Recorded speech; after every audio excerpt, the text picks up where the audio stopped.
Om Namo Bhagavate Vasudevaya. Om Namo Bhagavate Vasudevaya. Om Namo Bhagavate Vasudevaya. Narayanam Namaskritya Naram Chaiva Narottamam Devim Saraswatim Vyasam Tato Mudirayet Nashta Prayeshva Bhadreshu Nityam Bhagavata Sevaya Bhagavatyuttama Shloke Bhaktir Bhavadinaishtiki.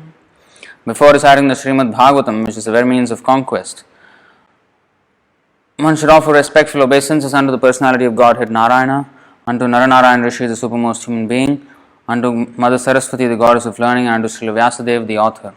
By regular attendance in the classes on Bhagavatam, and by rendering of service to the pure devotee, all that is troublesome to the heart is almost completely destroyed, and loving service unto the personality of Godhead, whose praise with transcendental songs is established as an irrevocable fact.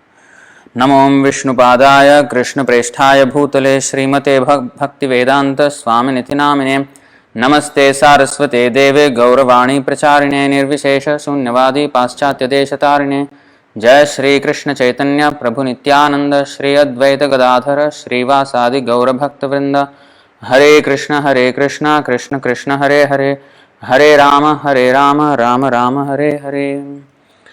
Welcome to the episode 2 of Sri Nṛsiṁha-līlā. So yesterday we have read about the pregnancy, the curse of Jaya and Vijay at the gate of Vaikuṇṭha, and how Diti had conceived these two great souls in her womb as two big demons. So now we will look at their birth and also how Hiraṇyākṣa was killed by Lord Varāhadeva. I thought of first not doing the episode of Varāhadeva, but since it is a continuation of the story, so since there were the two brothers, and we might as well go through the pastimes of Lord Varāhadeva as well, and then after that Nṛsiṁha-deva, so you get a full picture of the story. Alright, before we proceed further, we will just check if the audio level is alright. Alright, it looks alright. So, in fact, there is a temple in Visakhapatnam in Andhra Pradesh. There is this temple of Varāha Nṛsiṁha-deva. So, in fact, Varāha came to kill Hiraṇyākṣa, Nṛsiṁha-deva came to kill Hiraṇyakaśipu. In the other two, Ravana and Kumbhakarna and Shishupal and Dantavakra, Krishna killed both the brothers. But in this episode, one brother got killed by one incarnation and another brother by another incarnation, another avatar. So here we have the 17th chapter of the 3rd canto, victory of Hiraṇyākṣa over all the directions of the universe. So yesterday we have read that Lord Brahma said, now that the two great souls have taken birth, the Lord himself knows all the details of these things and he himself will come to our rescue. So after Brahma said that, so this next chapter starts there. Sri Maitreya said, the demigods, the inhabitants of the higher planets, were freed from all fear upon hearing the cause of the darkness explained by Brahma, who was born from Vishnu. Thus they all returned to their respective planets. The virtuous lady Diti had been very apprehensive of trouble. One second.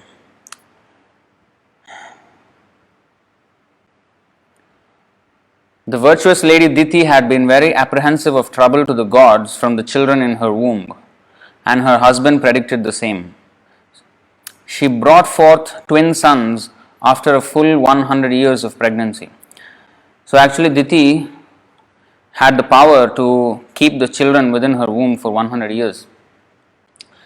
Because she knew that their sons will be trouble for everybody, for the whole demigods and the whole universe. So she did not want the trouble to come very soon. So she held them as much as she could. And she did for 100 years.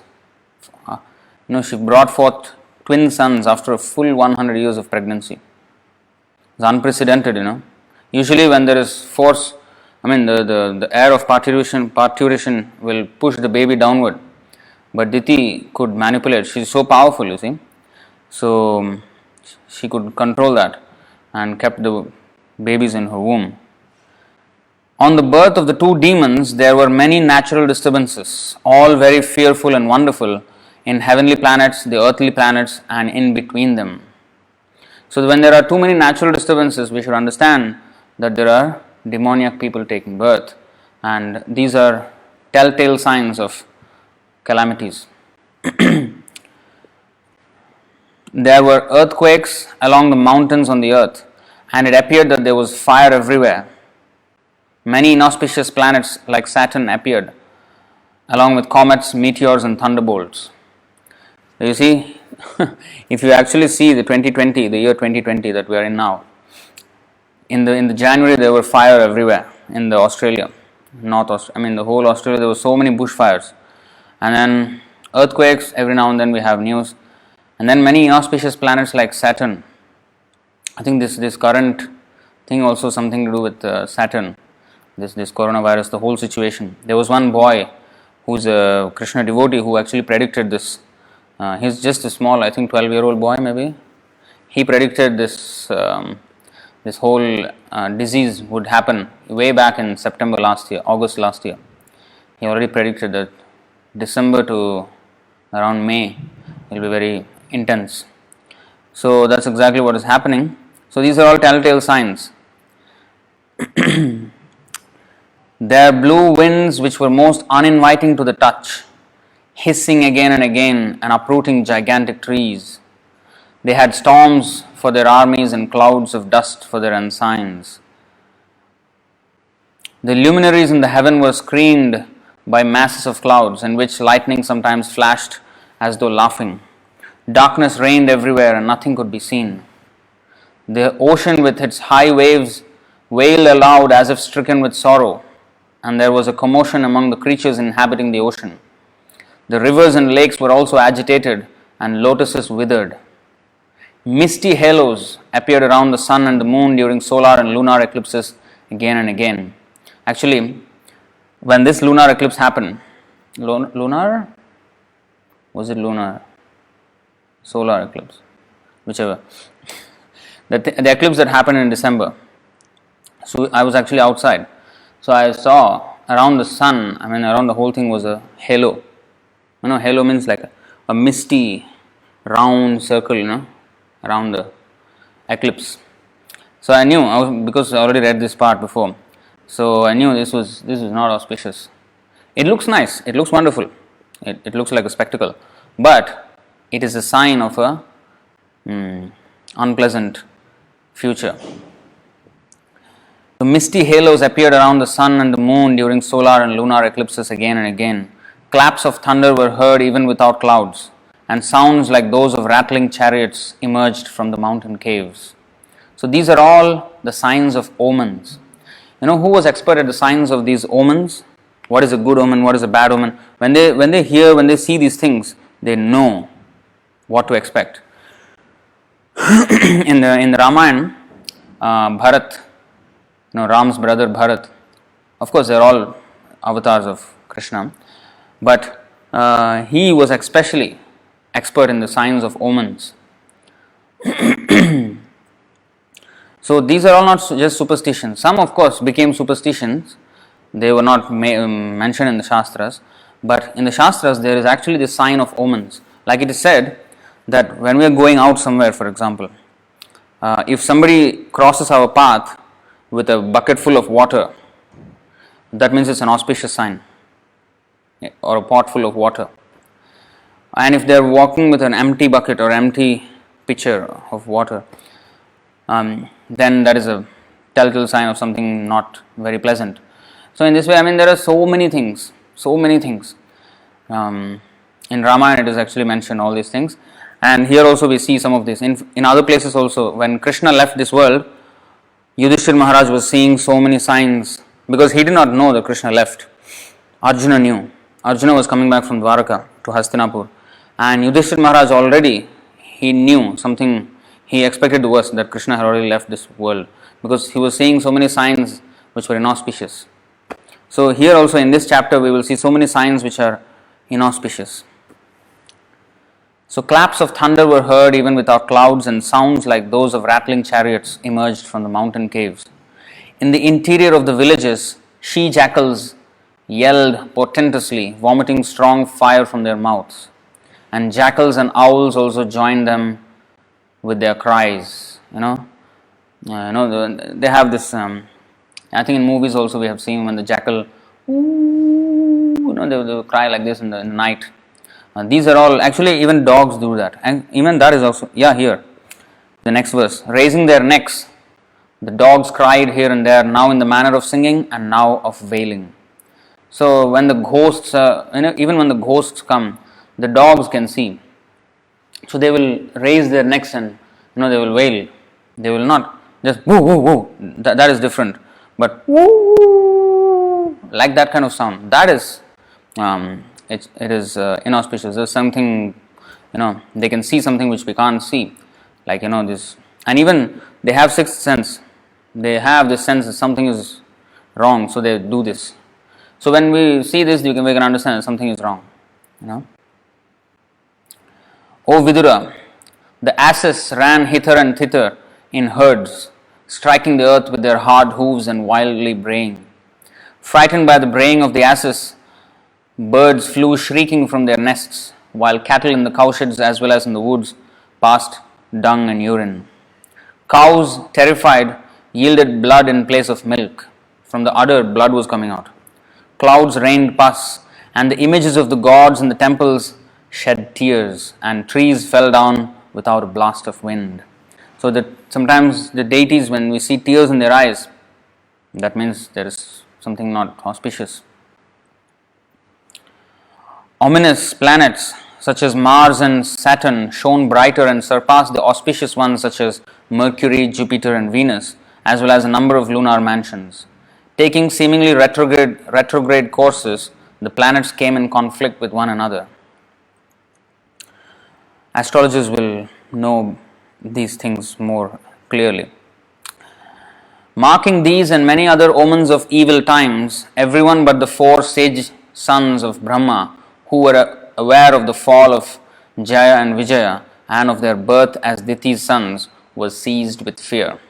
They did not know the secrets of these portents and thought that the dissolution of the universe was at hand. So everyone in the universe, especially the demigods, they were all overtaken by fear, except these 4 Kumaras who knew what was happening. They knew that Jaya and Vijay, because of their curse, they had to come down and then they were going to take birth. They already took birth as Diti's sons. So the others, they did not know the secrets of these portents or these evil omens, and they thought that the universe is going to be destroyed. This was time for the dissolution, but they knew it was not, but so they were all confused. These 2 demons who appeared in ancient times soon began to exhibit uncommon bodily features. They had steel-like frames which began to grow just like 2 great mountains. And they immediately, when they took birth, they immediately started to grow already, very fast. They exhibited uncommon bodily features. They had such strong bodies, steel-like frames. Their bodies became so tall that they seemed to kiss the sky with the crests of their gold crowns. They blocked the view of all directions and while walking shook the earth at every step. Their arms were adorned with brilliant bracelets and they stood as if covering the sun with their waists, which were bound with excellent and beautiful girdles. Prajapati Kashyapa, the creator of the living entities, gave his twin sons their names. The one who was born first, he named Hiraṇyākṣa, and the one who was first conceived by Diti, he named Hiraṇyakāśipu. So what is this? They were twins, but there is a signs of pregnancy.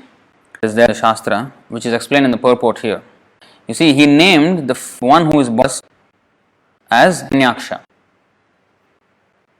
You see, one who first Hiraṇyākṣa and one who first conceived, he named Hiraṇyakāśipu. So, anyway, you will see in the purport, you see the explanation. There is an authoritative Vedic literature called Pinda Siddhi, in which the scientific understanding of pregnancy is very nicely described. It is stated that when the male secretion enters the menstrual flux in the uterus, in 2 successive drops, the mother develops 2 embryos in her womb, and she brings forth twins in a reverse order to that in which they were first conceived. So the first embryo, and in 2 successive drops, when the male secretion enters the menstrual flux in the uterus, 2 successive drops. The first drop goes behind and the second drop comes in front, and when the embryos develop, the second one, which was here, will come out first. So he will come out first, and the one who was first inside, so he will come out later, because there is only one entrance and the same is the exit. So first in, last out. So first in, first out, that means there are 2 exits. So first one goes in and the first one comes out, but because it's only one, exit and entry is the same. So first in, second in, and then the second one will come out first, and then the first. So that's explained. So the develops in and she brought twin a river, they were first conceived. Child conceived is born later, and conceived is brought first. First child conceived the womb behind the second child. You see, the first conceived child will live behind the second child in the womb. So when the second child appears first and the first child appears second, in case it stood that the second child conceived was delivered first, whereas Hiraṇyakāśipu, the child who was behind him, having been conceived first, was born second. So learn biology. Everything is there in our scriptures. The elder child, Hiraṇyakāśipu, was unafraid of death. You see, the elder child, although he was born later, he is understood to be the elder child. He is not taken as the younger child. The elder child, Hiraṇyakāśipu, was unafraid of death from anyone within the 3 worlds, because he received a benediction from Lord Brahma. Actually, we will receive this later, but when this was being narrated, this was only 5,000 years ago. So at that time, this pastime was already long happened before, millions of years back. So that's why he's mentioning that he received a benediction from Brahma. Actually, he received this later, after the death of Hiraṇyākṣa. So anyway, so he was afraid of death from anyone within the 3 worlds because he received the benediction from Lord Brahma. He was proud and puffed up due to this benediction, and was able to bring all 3 planetary systems under his control. The heaven planets, the earthly planets, and the hellish planets, everything was under his control. His brother, Hiraṇyākṣa, always needed to satisfy his elder brother by his activities. Hiraṇyākṣa took a club on his shoulder and travelled all over the universe with a spirit just to satisfy Hiraṇyakāśipu. Okay, so this is from 3rd canto, 13th chapter, verse 14. Shri Manu said, O all-powerful Lord. So we have seen that Hiraṇyākṣa was in the ocean. Now Varāha, what is happening in the meantime in the heavenly planets? So Manu said, Manu is the son of Brahma. So he said, O all-powerful Lord, O killer of all sins, I shall abide by your order. Now please let me know my place and that of the living entities born of me. O master of the demigods, please attempt to lift the earth which is merged in the great water, because it is the dwelling place for all the living entities. It can be done by your endeavour and by the mercy of the Lord. So he is requesting, Manu is requesting Lord Brahma to lift the earth.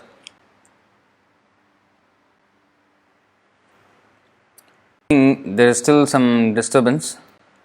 Hopefully, becoming a little better now. Okay, let's go on with the reading. So he requested Brahma to help lift the earth from the Garbhodaka ocean. Then this was what happened.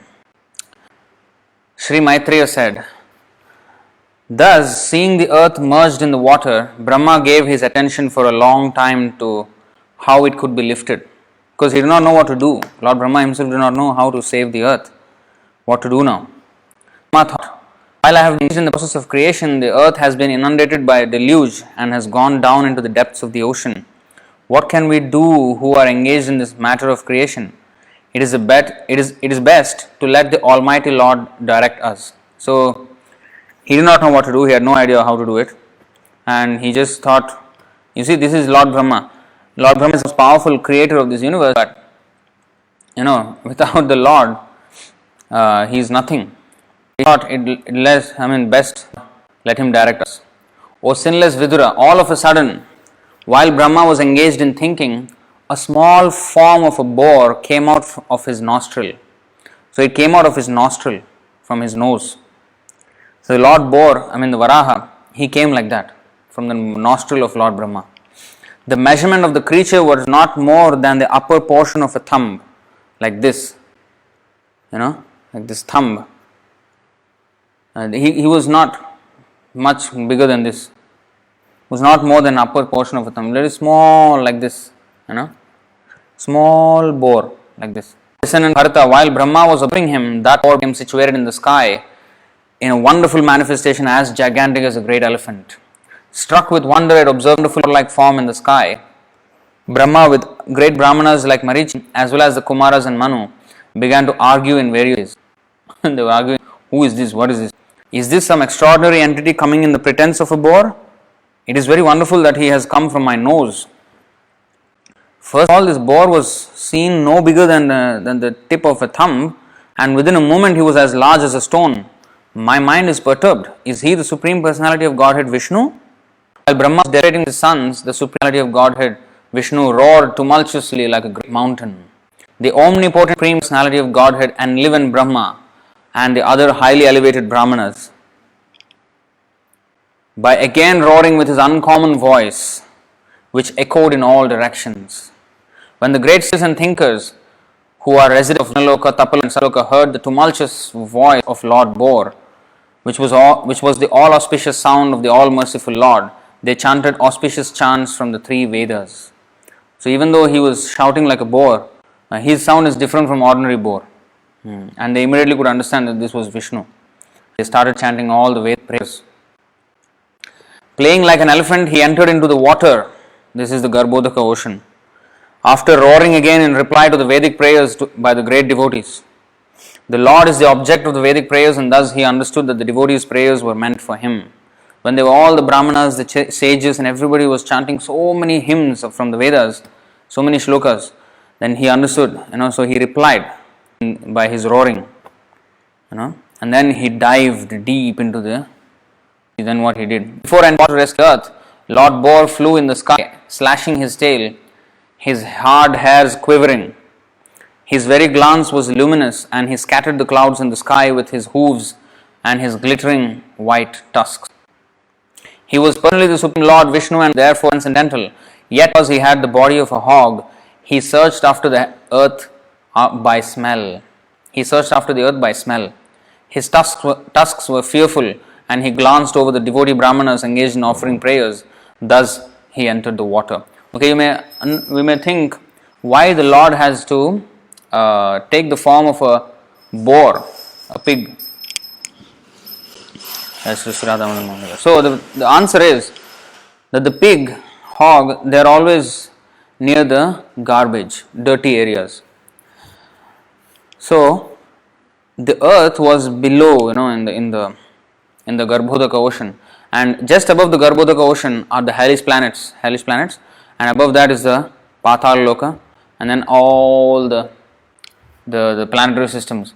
So it is actually considered like a dirty region of the universe, where all the sinful people usually reside, that area. So therefore, because he was going to a dirty place, he took the body of a hog. So the earth, his response to the Brahmanas engaged prayers, thus he entered the water. Diving into the water like a great mountain, like a giant mountain, Lord Boar divided the middle of the ocean, and two high waves appeared as the arms of the ocean, which cried loudly as if praying to the Lord, O Lord of all sacrifices, please do not cut me in two. Kindly give me protection. When you throw a stone into the water, it will splash, especially a big boulder. It will splash, and then the water will just rise like that. So here also the waters of the ocean, the Garbhodaka ocean, were flew upwards. When he dived into the water with great force, and then the water just rose up like as if two arms were coming. Oh, please do not cut me in two. God penetrated the water with his hooves, which were like sharp arrows. It was very fast. extremely fast, and found the limits of the ocean. Lord Boar penetrated the water with his hooves, which were like sharp arrows, and found the limits of the ocean, although it was unlimited. You see, the 2 billion miles deep. How fast he went, and he found the limit of the ocean. He saw the earth, the resting place for all living beings, lying as it was in the beginning of creation, and he personally lifted it. It submerged into the ocean and way below at the depths of the ocean, and he lifted it from there, personally with his 2 tusks. Lord Boar very easily took the earth on his tusks and got it out of the water. Thus he appeared very splendid. Then his anger glowing like the Sudarshan wheel, he immediately killed the demon Hiraṇyākṣa, although he tried to fight with the Lord. Okay, now this is the verse 31. This is where he killed. So how he killed, that description, now we go back to the chapter 18. Here it is just mentioned that he killed Hiraṇyākṣa. But how he killed Hiraṇyākṣa, that description is there in the 18th chapter of the 3rd canto. Okay, hopefully this is a bit faster. The battle between Lord Boar and the demon Hiraṇyākṣa, chapter 18 of the 3rd canto of Buddhism. The proud and falsely glorious Daitya paid little heed to the words of Varuna. O dear Vidura, he learned from Narada the whereabouts of the Supreme Personality of Godhead and hurriedly betook himself to the depths of the ocean. He heard from Narada, after he heard from Varuna that, Lord Vishnu will be the best fighter for you, then, Narada Muni told this demon where to find him. He is now in the depths of the ocean, he is there. Really? Then he went to the depths of the ocean. He saw there the all-powerful personality of Godhead in his boar incarnation, bearing the earth upward on the ends of his tusks and robbing him of his splendor with his reddish eyes. The demon laughed. Oh, an amphibious beast. He's like, the demon at the Lord. Oh, best of the demigods, dressed in the form of a boar, just hear me. This earth is entrusted to us, the inhabitants of the lower regions, and you cannot take it from my presence and not be hurt by me. That means, if you want to take this earth, you have to fight me first. He said, rascal, he was addressing the Lord like this. You rascal, you have been nourished by our enemies. Who is his enemies? The demigods. Because they do yajnas and offer all the offerings to Lord Vishnu. He is thinking, by those offerings only you became so much, you have been nourished by all the yajnas they did.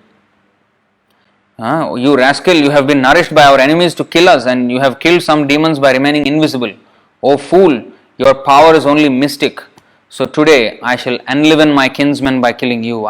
Today I will bring happiness to the Daityas, the demons, by killing you. The demon continued, when you fall dead with your skull smashed by the mace hurled by my arms, the demigods and sages who offer you oblations and sacrifice and devotional service will also automatically cease to exist, like trees without roots. You are the root for, you are the one who is giving strength to all of them. When you fall dead, they will also be finished. I was struck by my mace. He was talking like this. Although the Lord was pained by the shaft-like abusive words of the demon, he bore the pain. But seeing that the earth on the ends of his tusks was frightened, he rose out of the water just like an elephant emerges with its female companion when assailed by an alligator. See? He was holding the earth on his tusks, and Hiraṇyākṣa was, talking his nonsense, and the earth was very afraid. The earth personified was very afraid. So what he did, he rose out of the water just as an elephant emerges with its female companion when assailed by an alligator. And there's a crocodile or an alligator, and the elephant comes out of the water, with a force like this. The demon who had golden hair on his head and fearful tusks gave chase to the Lord while he was rising from the water. As the Lord was rising from the water with the earth on his tusks, this Hiraṇyākṣa, he was chasing the Lord. Even as an alligator would chase an elephant. Like thunder, he said, Are you not ashamed of running away before a challenging adversary? There is nothing reproachable for shameless creatures. You are so shameless, you are running away from me. Huh? Have any shame?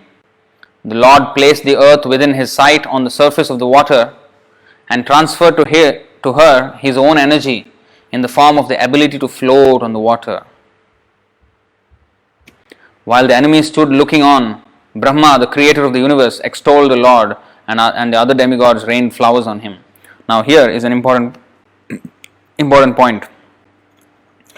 That the earth, because it was on his tusks, he had to keep the earth aside to fight with Hiraṇyākṣa. So where did he place the earth? He placed it on the surface of the ocean. Now the earth will again sink, right? But he transferred his own energy in the form of the ability to float on the water. So, in other words, the gravity that the scientists know is not exactly the way gravity works. So, in fact, in the 15th chapter, 13th verse of Bhagavad Gita, Krishna says, Gam avishya cha bhutani dharayam yad ahamojasa.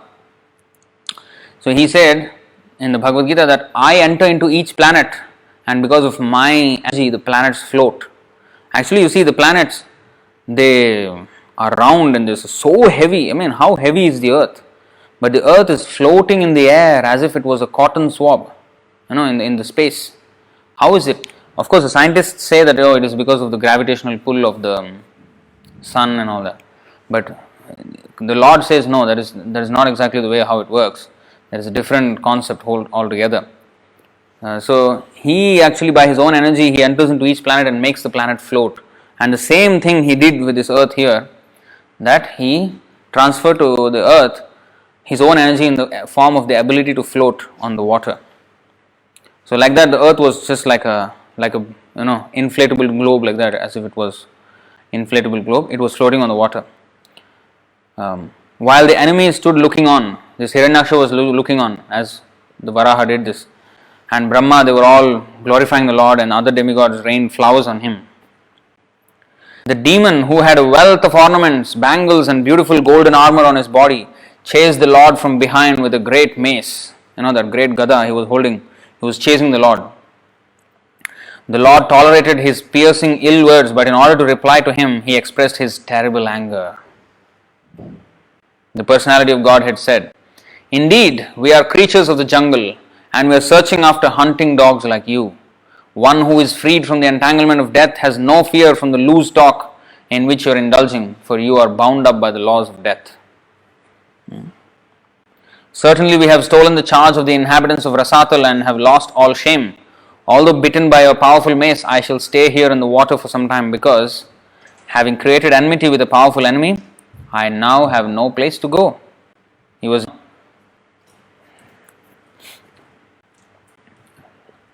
accepting the challenge of this. You are supposed to be the commander of many foot soldiers, and now you may take prompt steps to overthrow us.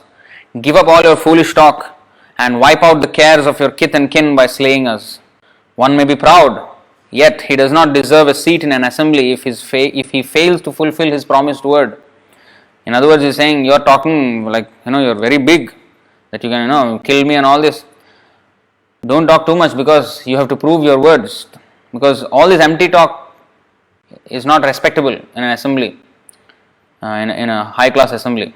Until you prove your words, nobody will respect you. So then he said, Sri Maitreya said, the demon being thus challenged by the personality of Godhead became angry and agitated, and he trembled in anger like a challenged cobra.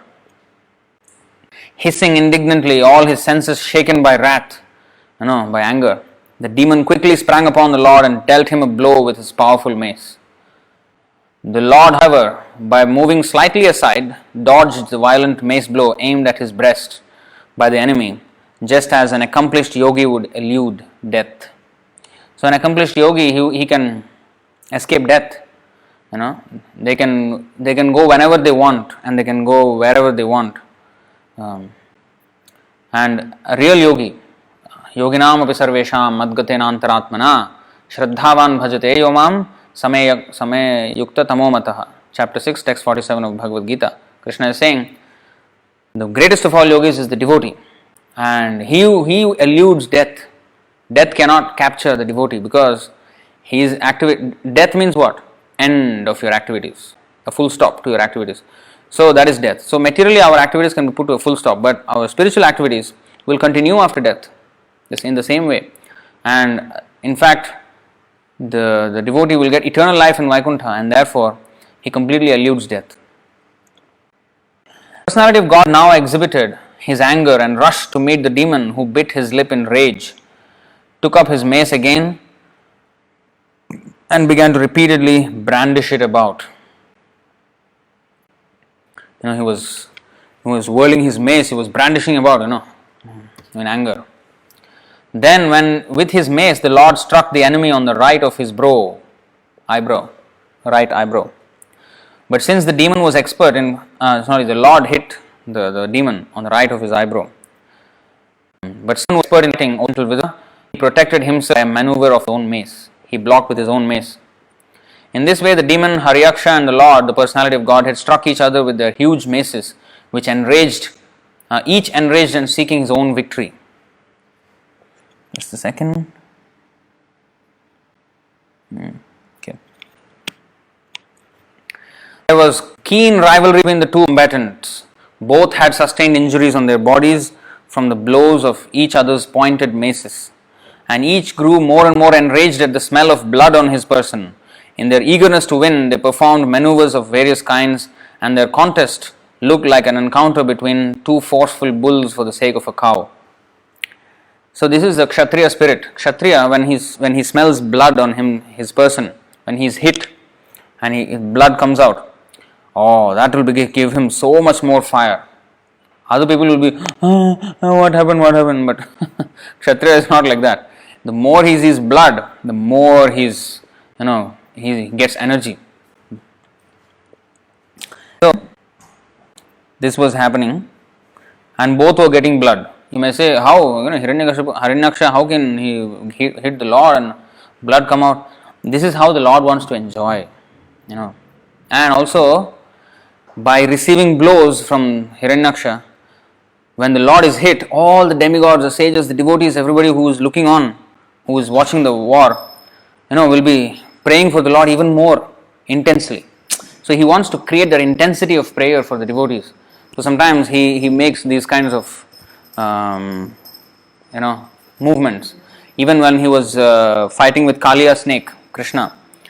So for 4 hours, he was just in the water. The snake was just, playing with him, and he was completely. He did not fight for 4 hours, and all the inhabitants of Vrindavan were like, almost going to die. When they were almost going to die in that intense grief for the Lord, that's when he started his dance. He just knows how to keep our attention and attract our attention and be devotedly thinking about him. So to increase the love of his devotees, he sometimes shows himself as if he is inferior or as if he is like hurt, so that the devotees will, in that eagerness. So basically he wants all of us to concentrate on him, focus on him, think of him. Man mana bhavamad bhakto, Krishna said in the Bhagavad Gita, always think of me. So when he does this kind of thing, then they will think even more deeply. So he wanted to bring those feelings out from his devotees. So he is also getting hit, and then it will make him even more angry, because you remember, he made this pastime happen because he wanted to exhibit his own Leela of exhibiting anger. Of course, in the same time teaching us, like, what is the, how we should not become demons, and how we should not offend the devotees like the Jaya and Vijaya did, how one should not have sex in the wrong time. All these things he is teaching, but while teaching all these things, he is having his own play, own drama. He wants to have his Leela of showing anger. So, and Hiraṇyākṣa is also cooperating with him very nicely, So to make him even more angry, he is hitting him and he is getting him blood and he becoming more angry. And at the same time, the demigods are also thinking of him even more intensely. So in this way, he is creating that love of the devotees, and showing him his pastimes. So in their eagerness to win, they perform maneuvers of various kinds. So, O descendant of Kuru, Brahma, the most independent demigod of the universe, accompanied by his followers, came to see the terrible fight for the sake of the world between the demon and the personality of Godhead who appeared in the form of a boar. After arriving at the place of combat, Brahma, the leader of thousands of sages and transcendentalists, saw the demon who had attained such unprecedented power that no one could fight with him. You see? The Brahma came down to see this demon who had such unprecedented power that no one could fight with him. All the demigods were useless. They were hiding away only like cowards. Brahma then addressed Narayana, who was assuming the form of a boar for the first time. Lord Brahma said, "My dear Lord, this demon has proved to be a constant pinprick to the demigods, the Brahmanas, the cows and innocent persons who are spotless and always dependent upon worshipping your lotus feet. He has become a source of fear by unnecessarily harassing them. Since he has attained a boon from me, he has become a demon. After searching for a proper fighter, wandering all over the universe for this infamous purpose." Lord Brahma continued, "My dear Lord, there is no need to play with this serpentine demon who is always very skilled in conjuring tricks and is arrogant, self-sufficient and most wicked." Brahma continued, "My dear Lord, you are infallible. Please kill this sinful demon before the demoniac hour arrives and he presents another formidable approach favorable to him. You can kill him by your internal potency without doubt." So he is saying, according to astrology, some bad time is coming very soon, in a few minutes. So at that time he will show his, he will become even more powerful, because demons, ghosts, they become more powerful during night, during inauspicious times, they become more powerful. So he is saying, please kill this sinful demon because before the demoniac hour arrives and he presents another formidable approach favorable to him. You can kill him by eternal potency without doubt. My Lord, the darkest evening which covers the world is fast approaching. The most inauspicious time is approaching. So please kill him before that. Since you are the soul of all souls, kill him and win victory for the gods. The auspicious period known as Abhijit, which is most opportune for victory, commenced at midday and has all but passed. Therefore, in the interest of your friends means the demigods, please dispose of this formidable foe quickly.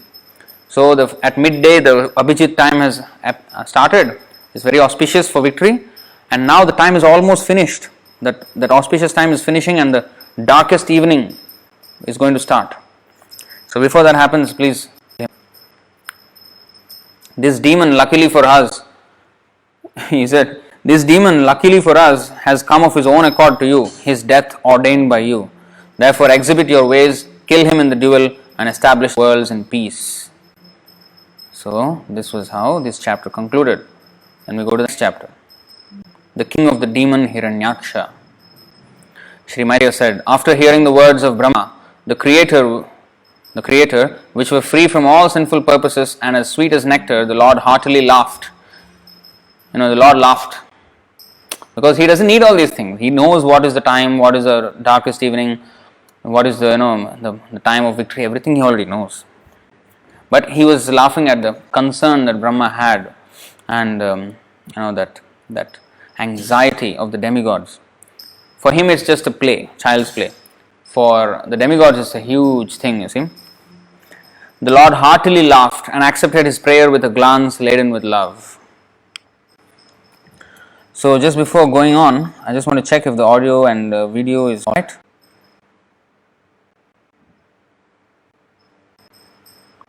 It's alright, right?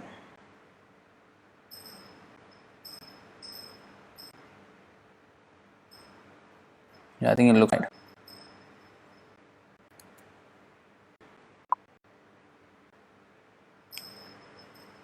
Okay. The Lord, who had appeared from the nostril of Brahma, sprang and aimed his mace at the chin of his enemy, the Hiraṇyākṣa demon, who was stalking fearlessly before him. The Lord aimed his mace at the chin of Hiraṇyākṣa. I don't know if you know any martial arts, boxing or anything like that. Usually the boxer, they want to however big the other person is, if he can somehow get on his chin, that kind of blow, he'll be knocked out, because it will jerk the spinal and the brain connection, and then he will lose balance. He will lose his consciousness also for some time. So that is called the knockout. Knockout is not just because he's tired and he just falls. No, it's not about tired. He hits him on the chin in a way which is like, and then he completely goes off, light switched off. So that is a punch. So Lord, of course, he knew all these signs. So he was going to hit the Hiraṇyākṣa on his chin. Struck by the demon's mace, the Lord's mace slipped from his hand and looked splendid as it fell down whirling. You see now? So he aimed the mace at his chin, but this Hiraṇyākṣa was also very skillful. Before it even came, he already hit the mace. And the mace, they were, how huge they were, these two, Varāha and Hiraṇyākṣa. The earth was just on his tusks and he just put the earth there. This earth that we are on, he was just like this. And these two big demons, the Hiraṇyākṣa demon and the Varāha were, these two big personalities were so towering, so huge. Just imagine the size of their mace. It is bigger than the earth, that big. So when the Hiraṇyākṣa demon, Lord was hitting him, then the Hiraṇyākṣa already hit before the Lord. And struck by the demon's mace, however, the Lord's mace slipped from his hand and looked splendid as it fell down whirling. It whirled and it fell into the water. This was miraculous, for the mace was blazing wonderfully. So again, looks like Hiraṇyākṣa is more stronger than the Lord. So this is how he wants to. And Hiraṇyākṣa also, you see now how he will respond. Even though the demon had an excellent opportunity to strike his unarmed foe without obstruction, he respected the law of single combat, thereby kindling the fury of the Supreme Lord. You see this? So he hit the mace and the mace fell. Now the Lord was unarmed. He did not have a weapon in his hand, and Hiraṇyākṣa had a mace in his hand. He could easily have hit the Lord, easily. But he respected the law of single combat. So the law of Kshatriya combat is that when the other person is unarmed, this person also must give up the arms and fight him unarmed. Not that, he doesn't have arms, he doesn't have weapons, so I'll just beat him to death. No, that's not a very honorable fighting. In fact, that is against the rules of Kshatriya warfare. And the demon, he respected that rule. And by doing so, he enraged the Lord, thereby kindling the fury of the Supreme Lord.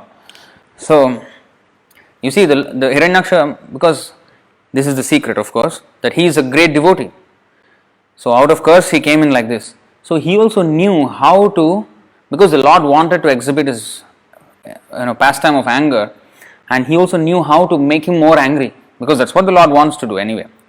So, he also respected thereby is like humiliation to the Lord, right? So that will make the Lord even more angry. So the Hiraṇyākṣa was serving the Lord in this way, in an indirect way. But of course, his physical appearance and his physical dealings with the Lord are all like a demon. Even though the demon had an excellent opportunity to strike his unarmed foe without obstruction, he respected the law of single combat, thereby kindling the fury of the Supreme Lord.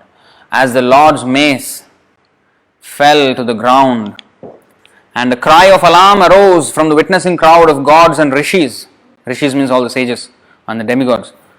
There was a cry of alarm. The personality of Godhead acknowledged the demon's love of righteousness and therefore invoked his Sudarshan discus.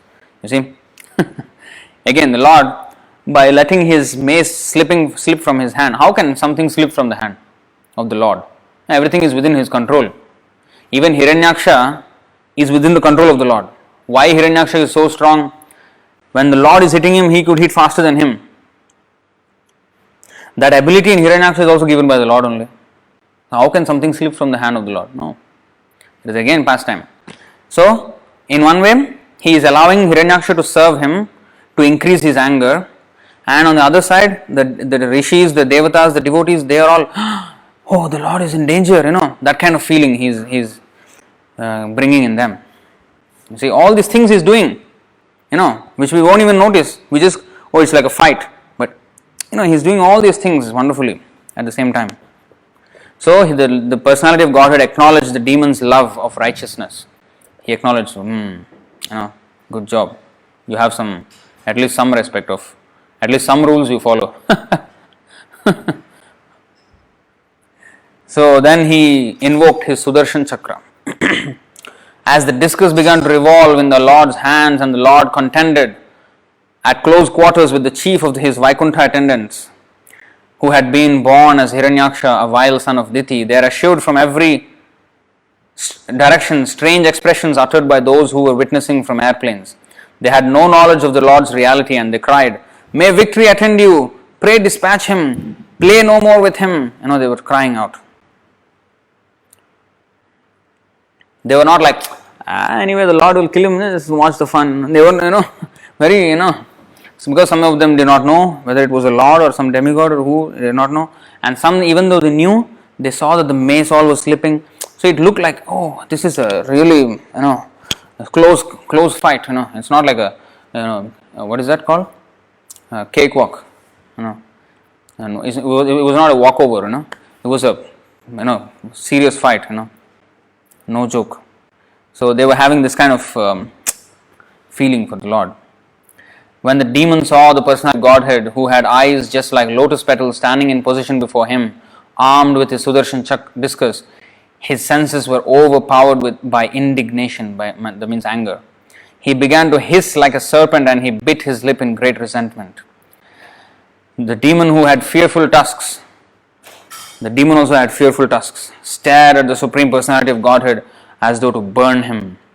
Springing into the air, he aimed his mace at the Lord, exclaiming at the same time, "You are slain, O saintly Vidura."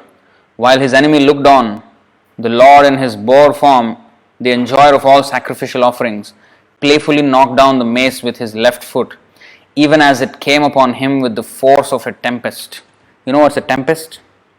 It's not just a storm. It's a super storm. It's the worst of storms. And the mace was coming at him at the speed of a tempest, at the force of a tempest. And he just playfully kicked with his leg, knocked down the mace. The Lord then said, "Take up your weapon and try again, eager as you are to conquer me." Challenged in these words, the demon aimed his mace at the Lord and once more roared loudly. Again he took up the mace.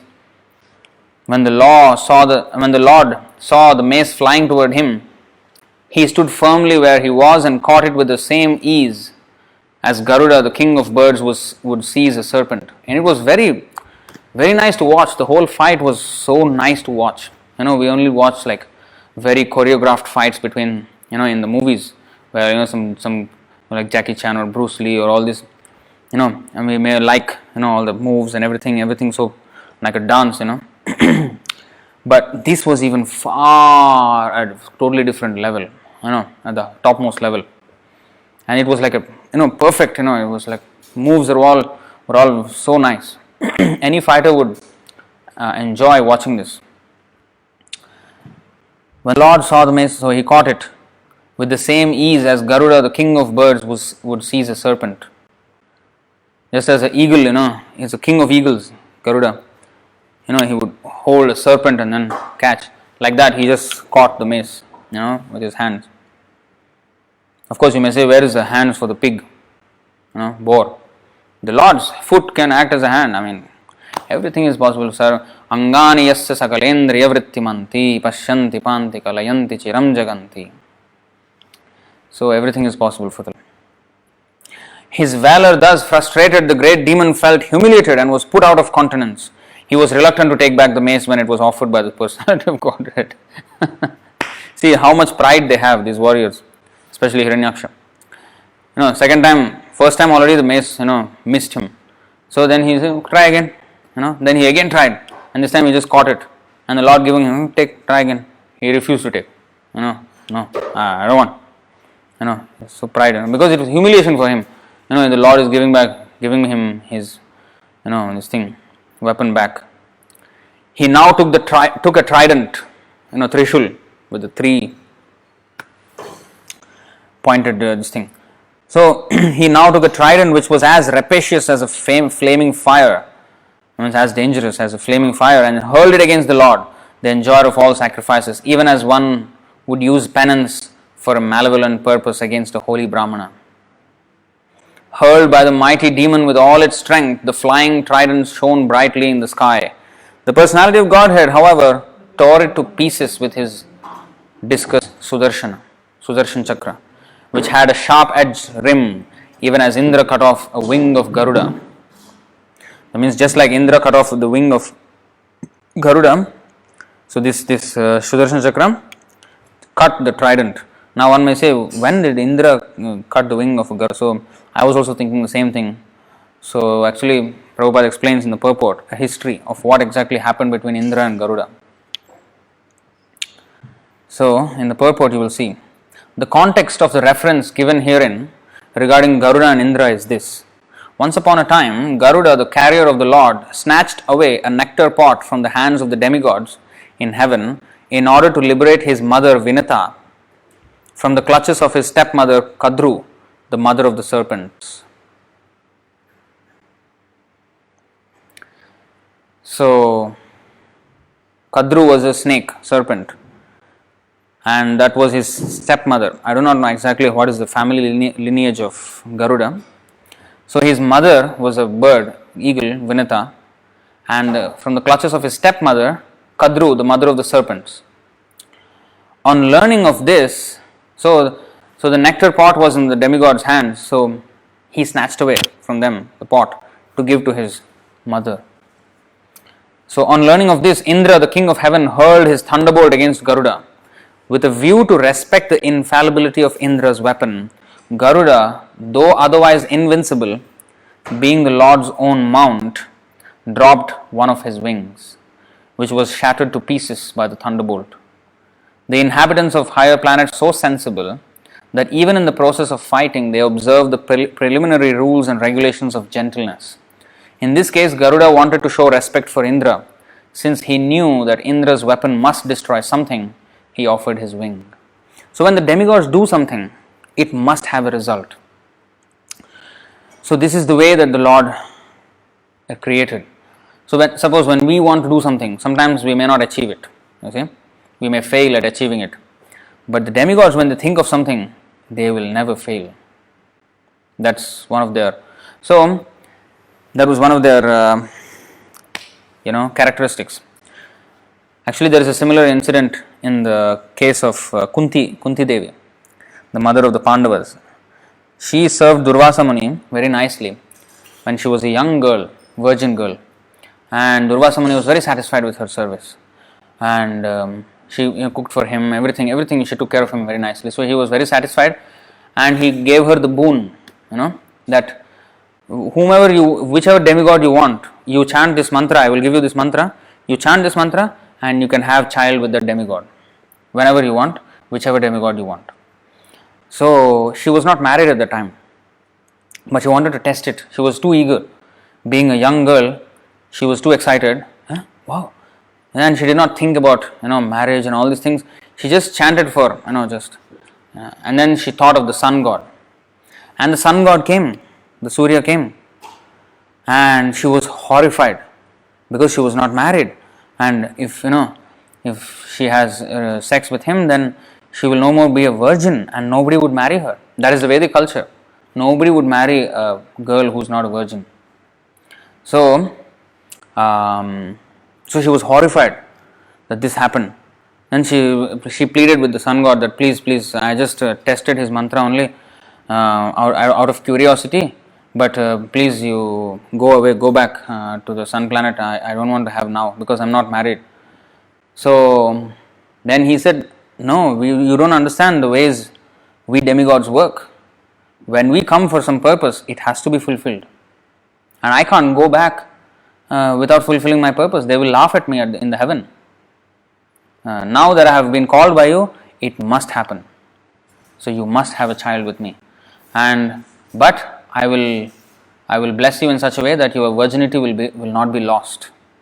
So he impregnated Kunti, and she brought forth Kṛṣṇa from the ear, not from her usual path, not from her genitals, but from her ear. That's why his name is Kṛṣṇa. Kṛṣṇa means ear. So that's how her virginity was kept intact. So that is the ways of the demigods. They will never fail. So when Indra used the thunderbolt against Garuda, so out of respect, actually Garuda does not have to answer to that. Garuda can easily combat Indra. He is personal carrier of the Lord, But to respect that Indra has released his weapon, so it must destroy something. So he offered his own wing, and it was destroyed by the thunderbolt. And so this is the way, this is the respect they used to have, the mutual respect. So that was the example given.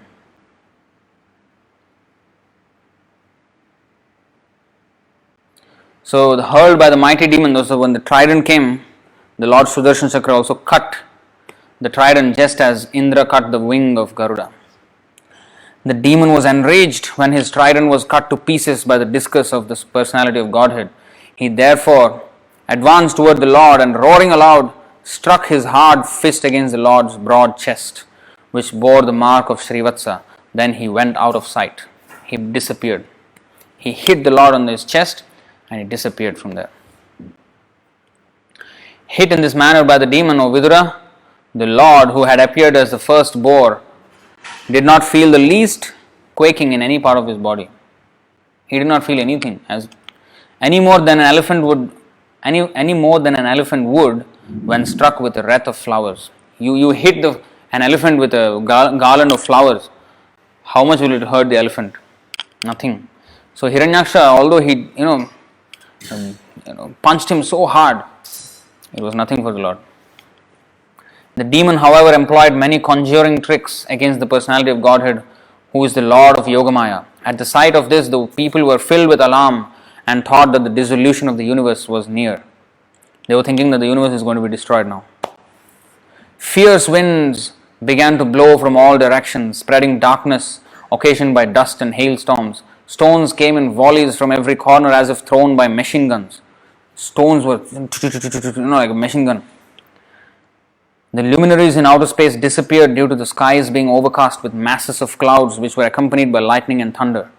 The sky rained pus, hair, blood, stool, urine and bones. It was not raining water, it was raining all this pus, hair, blood, stool, urine and bones. O sinless Vidura, mountains discharged weapons of various kinds and naked demonesses armed with tridents appeared with their hair hanging loose. In other words, nowadays, people want to do this. The women especially, they want to be naked. They want to be all the hair hanging loose. Actually, it is said that a chaste woman will always have her hair tied in a braid. Always the hair is braided. Hair hanging loose is a sign of a demoness. So this loose hair, this is all not Vedic culture actually. This is all, and they want to be naked. You see, all these naked demonesses armed with tridents appeared with their hair hanging loose. This is how demonesses. So nowadays girls want to do like this, go naked and hair hang loose. And so all these evil things were happening. So cruel and savage slogans were uttered by hosts of ruffian yakshas and rakshasas, who all either marched on foot or rode on horses, elephants or chariots.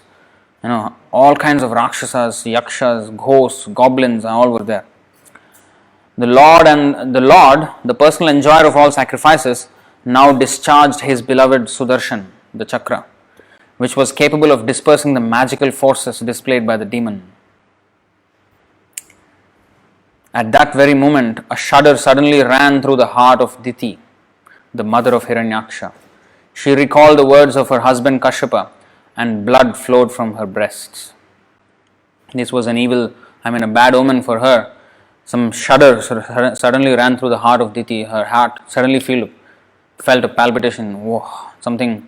She understood. And then she remembered the husband's words that her sons will be killed by the Lord. So she knew something, her son is going to die now. Although she was not there witnessing the whole thing, but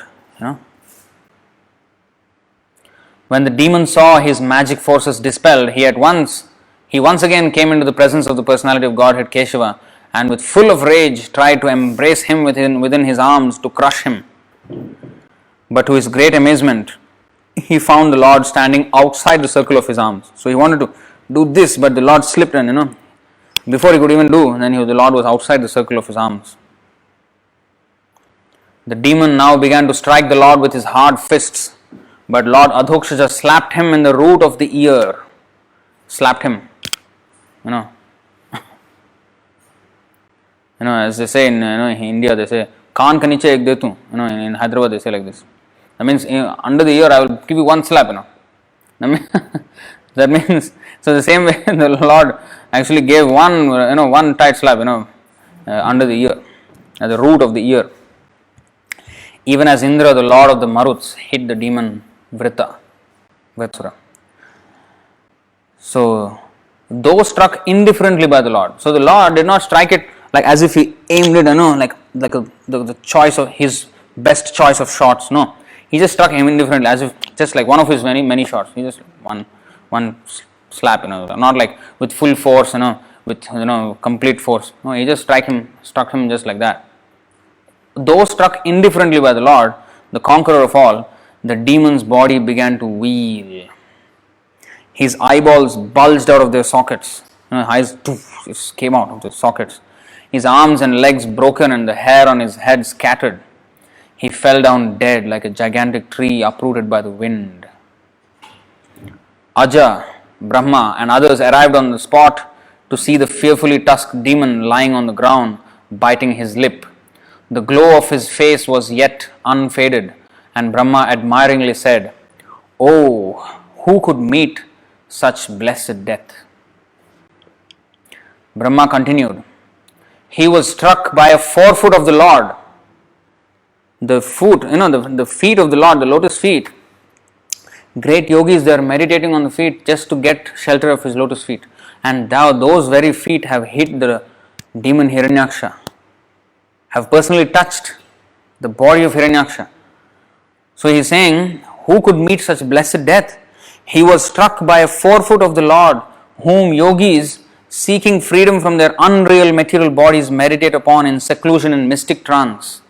So those yogis, they meditate on the Lord in mystic trance, and that fruit of that meditation, this Hiraṇyākṣa achieved just by being an enemy of the Lord. While gazing on his countenance, this crest jewel of Diti's sons has cast off his mortal coil. He was looking at the beautiful face of the Lord.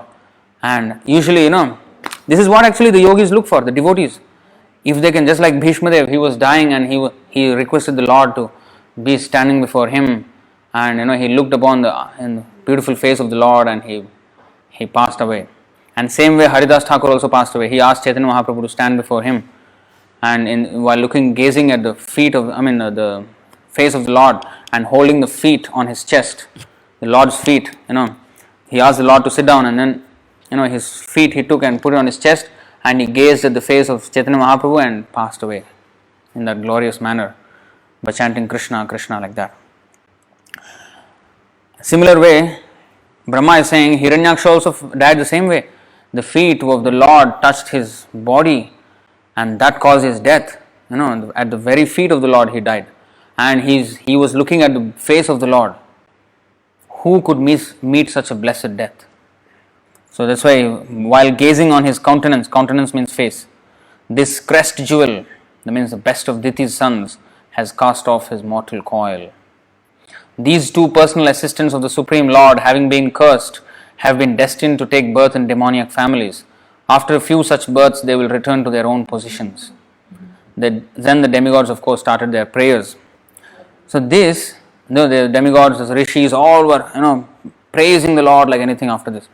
So that is the death of Hiraṇyākṣa. Now, we will go to 7th canto. This was 3rd canto, 19th chapter. And what happened next after the death with his brother Hiraṇyakāśipu started only in the 7th canto. That means the 3rd canto, the 4th canto, 5th canto, 6th canto. So many other topics. The topic, sidetracked to so many other topics, and then finally came back again to the brother of Hiraṇyākṣa. And now is Hiraṇyakāśipu, the king of the demons. So this is actually very, very interesting. Actually, here is where we start to read the Nṛsiṁha-līlā. But it's already 9:20, so do we want to proceed further, or do we end here for today and take questions and stop the session, or shall we start reading about this? You let me know in the comments. So what we will do.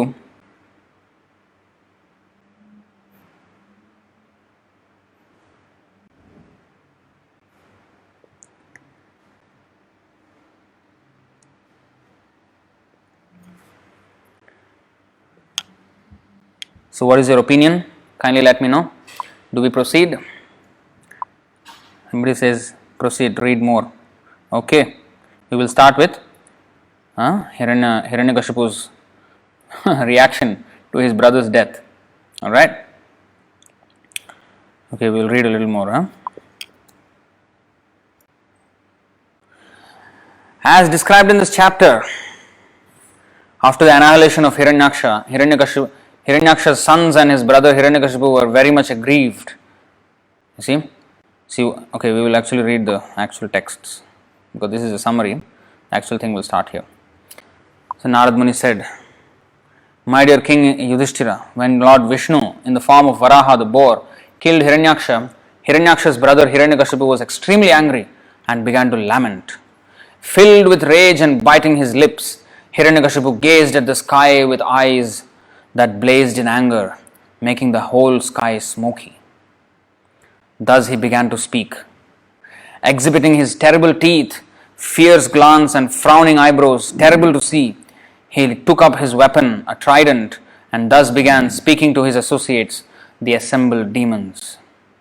O Danavas and Daityas, O Dvimurdha, Triyaksha, Shambara and Shatabahu, O Hayagriva, Namuchi, Paka and Ilvala, O Viprachitti, Puloman, Shakuna and other demons, all of you, kindly hear me attentively and then act according to my words without delay." And he said, "My insignificant enemies, the demigods, have combined to kill my very dear and obedient well-wisher, my brother Hiraṇyākṣa. Although the Supreme Lord Vishnu is always equal to both of us, namely the demigods and demons, this time, being devoutly worshipped by the demigods, he has taken their side and helped them kill Hiraṇyākṣa. The Supreme Personality of Godhead has given up his natural tendency of equality toward the demons and demigods. Although he is the Supreme Person, now influenced by Maya, he has assumed the form of a boar to please his devotees, the demigods, just as a restless child leans towards someone. Usually a child, he will try with his father and mother, whichever is easier to, convince, he will go there. Suppose he wants something, he will not go to the difficult parent. He will go to the easier one. If it is the father, he will go to the father. If it is the mother, he will go to the mother. So he knows. So he will be partial towards that, the mother or the father, whoever will satisfy him. So he is saying that like a child, this Vishnu is also supposed to be impartial and supposed to be very equal to everybody. Now you see what he has done, because they did some puja and he just became favorable to them like a child. So I shall therefore sever Lord Vishnu's head from his trunk by my trident, and with the profuse blood from his body I shall please my brother Hiraṇyākṣa, who was so fond of sucking blood. Thus shall I too be peaceful. When the root of a tree is cut and the tree falls down, its branches and twigs automatically dry up. Similarly, when I have killed this diplomatic Vishnu, the demigods, for whom Lord Vishnu is the life and soul, will lose the source of their life and wither away. This is their plan. So they always want to do away with God. Demons are always like this. Atheism. While I am engaged in the business of killing Lord Vishnu, he is ordering now. All the different demons that he has called, he is ordering them. While I am engaged in the business of killing Lord Vishnu, go down to the planet Earth, which is flourishing due to Brahmanical culture and a Kshatriya government. These people engage in austerity, sacrifices, Vedic study, regulative vows and charity. destroy all the people thus engaged. He gave the order. The basic principle of Brahminical culture is to satisfy Lord Vishnu, the personification of sacrificial and ritualistic ceremonies. You see, his reasoning is like this. Destroy the Brahminical culture. He said, the basic principle of Brahminical culture is to satisfy Lord Vishnu. Lord Vishnu is the personified reservoir of all religious principle, and he is the shelter of all the demigods, the great pitas, and all the people in general. When the Brahmanas are killed, no one will exist to encourage the Kshatriyas to perform yajnas, and thus the demigods, not being appeased by yajna, will automatically die. Immediately go wherever there is good protection for the cows and Brahmanas, and wherever the Vedas are studied in terms of the Varnashram principles, set fire to those places and cut from the roots of the trees there, which are the source of life. You see, this is how they will particularly go to the religion, the religious people, and then destroy.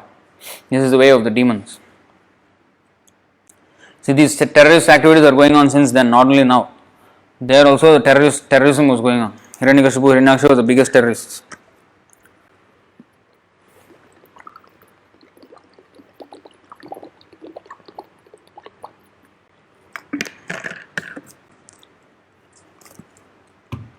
Thus the demons, being fond of disastrous activities, took Hiraṇyākṣipu's instructions on their heads with great respect and offered him obeisances.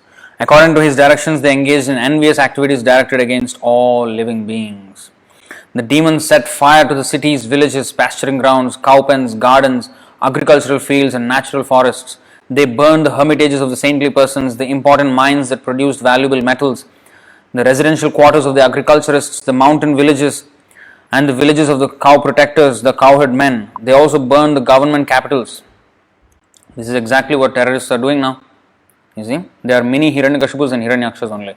These nonsense terrorists. This is exactly what they do. Some of the demons took digging instruments and broke down the bridges and protective walls and the gates or gopuras of the cities. Some took axes and began cutting the important trees that produced mango, jackfruit and other sources of food. Some of the demons took firebrands and set fire to the residential quarters of the citizens. Thus, disturbed again and again by the unnatural occurrences caused by the followers of Hiraṇyākṣipu, all the people had to cease the activities of Vedic culture. Stop all Vedic culture, activities of Vedic culture. Not receiving the results of yajna, the demigods also became disturbed. They left their residential quarters in the heavenly planets and, unobserved by the demons, began wandering on the planet Earth to see the disasters. All the earthly inhabitants, they offered their yajna to demigods. Nobody was performing yajna anymore. Finish. And the demigods were also distressed because they were not getting their share of the yajna. And they came down in the guise of ordinary humans, and they were witnessing all the disasters that were happening on earth. After performing the ritualistic observances for the death of his brother, Hiraṇyākṣipu, being extremely unhappy, tried to pacify his nephews. You see, after performing the ritualistic observances for the death of his brother, Hiraṇyākṣipu, being extremely unhappy, tried to pacify his nephew. So they cremated his brother, Hiraṇyākṣa. And he was very, very unhappy. But he tried to pacify his nephews. O king, Hiraṇyākṣipu was extremely angry. But since he was a great politician, he knew how to act according to the time and situation. With sweet words, he began pacifying his nephews, whose names were Shakuni, Shambara, Dhrishti, Bhuta Santapana, Vrika, Kalanabha, Mahanabha, Harishmashru and Utkacha. He also consoled their mother, his sister-in-law Rushabhanu. Rushabhanu is the wife of Hiraṇyākṣa. He also consoled their mother, that means his sister-in-law Rushabhanu, as well as his own mother Diti. He spoke to them all as follows. Now you will see Hiraṇyākṣipu speak. He will speak such nice philosophy that you will never think that he was a demon. You will never think he was a demon. He will speak like a self-realized person. Of course, on one hand he is a devotee, Jai and Vijay. But this is also another lesson, that he was a great politician. So politicians, when they sometimes speak on, as if they are great religionists, you can't really believe them, especially in Kali-yuga. They are opportunists. If tomorrow they have to support some, liquor, alcoholics, they will do. So sometimes they may speak big words, but you can't take them too seriously. That's why Chanakya Pandit said, don't trust to women and politician. Don't trust. They will say something and mean another thing for their own ends. So here, Hiraṇyakāśipu said, you will be astonished at how he will speak, you see now. Hiraṇyakāśipu said, my dear mother, sister-in-law and nephews, you should not lament for the death of the great hero. For a hero's death in the front of his enemy is glorious and desirable. Actually, that's a fact. For a Kshatriya to die in battle is very glorious. Very glorious. The most glorious death a Kshatriya can have. My dear mother, in a restaurant or place for drinking cold water, many travelers are brought together, and after drinking water they continue to their respective destinations. Similarly, living entities join together in a family, and later as a result of their own actions they are led apart to their destinations. So this is true, because we come together as a family in this life, but then after that, in next life we will go somewhere else. Just like people come in a restaurant, and at one point in time, okay, there will be all these people eating in the but after some time everybody will go to their own places. Or just like a bus stop, everybody will come to the bus stop and each will take his own bus and go to different places.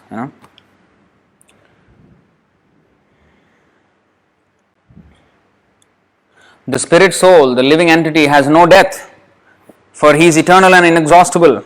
Being free from material contamination, he can go anywhere in the material and spiritual worlds. He is fully aware and completely different from the material body.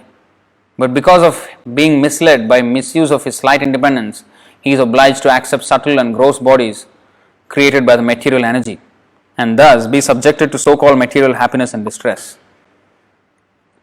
Therefore, no one should lament for the passing of the spirit soul from the body. See, he knew all these things. He knew everything.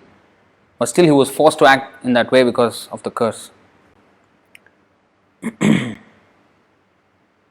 Because of the movements of the water, the trees on the banks of a river, when reflected on the water, seem to move.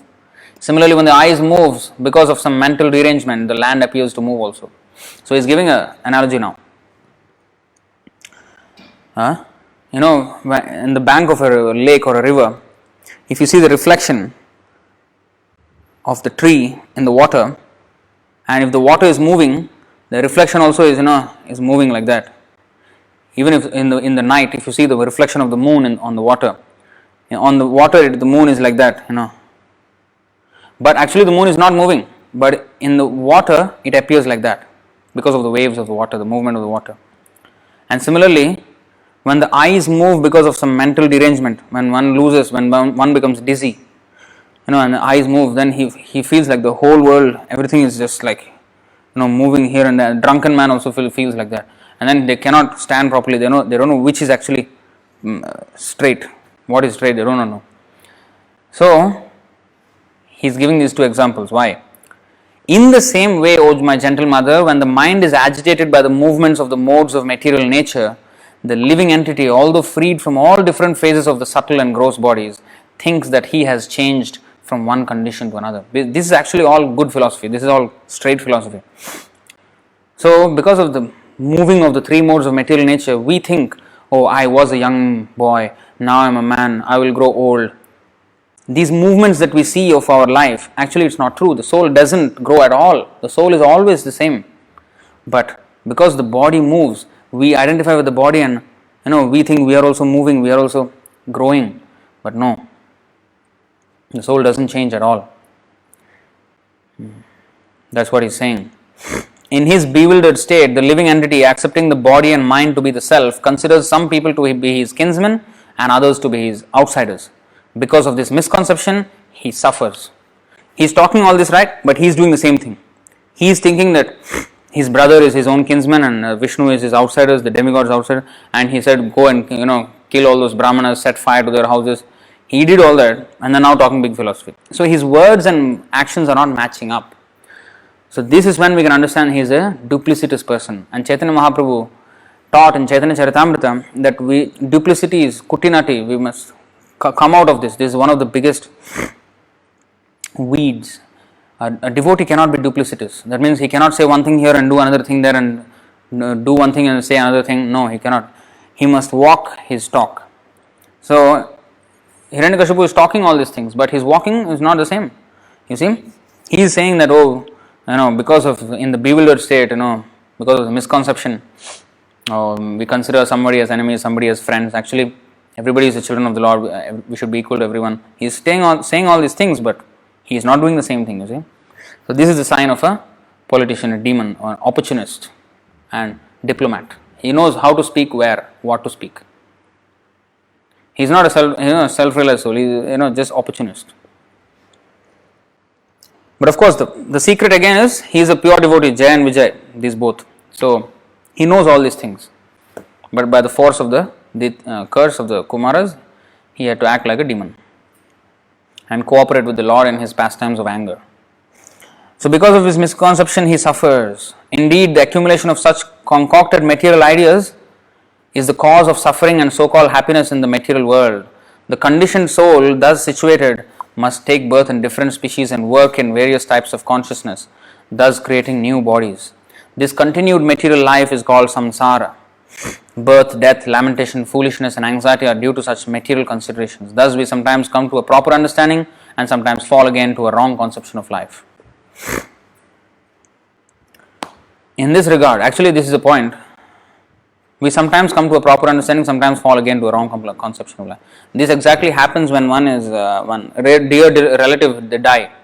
Exactly now, Hiraṇyākṣa died, so he is talking all this philosophy. When somebody dies, people go to their cremation and they talk among themselves. Such a great man, he passed away. After all, this is the end of everything. This is life. Everything is temporary in this world. Nothing is permanent, and they will talk all these things. After coming out, 1 week later, what is that next movie here? We must go first day, first show. We must go. What happened to all the realization happened? So this is called, Prabhupada said, crematorium realization. This realization comes at a crematorium. After the coming out, again they will be put back into Maya and the wrong conception of life. They carry forward with the wrong conception of life. They don't take it seriously. Sometimes they cry for others. Oh, so why did you die? Why did you leave us? This and you are also in the same queue only. You are also going to go away. They don't think. So that's why this Hiraṇyakashipu is actually telling a very good story. Actually, he will narrate a story now. You see, it's a crematorium realization. Oh, again, interruption.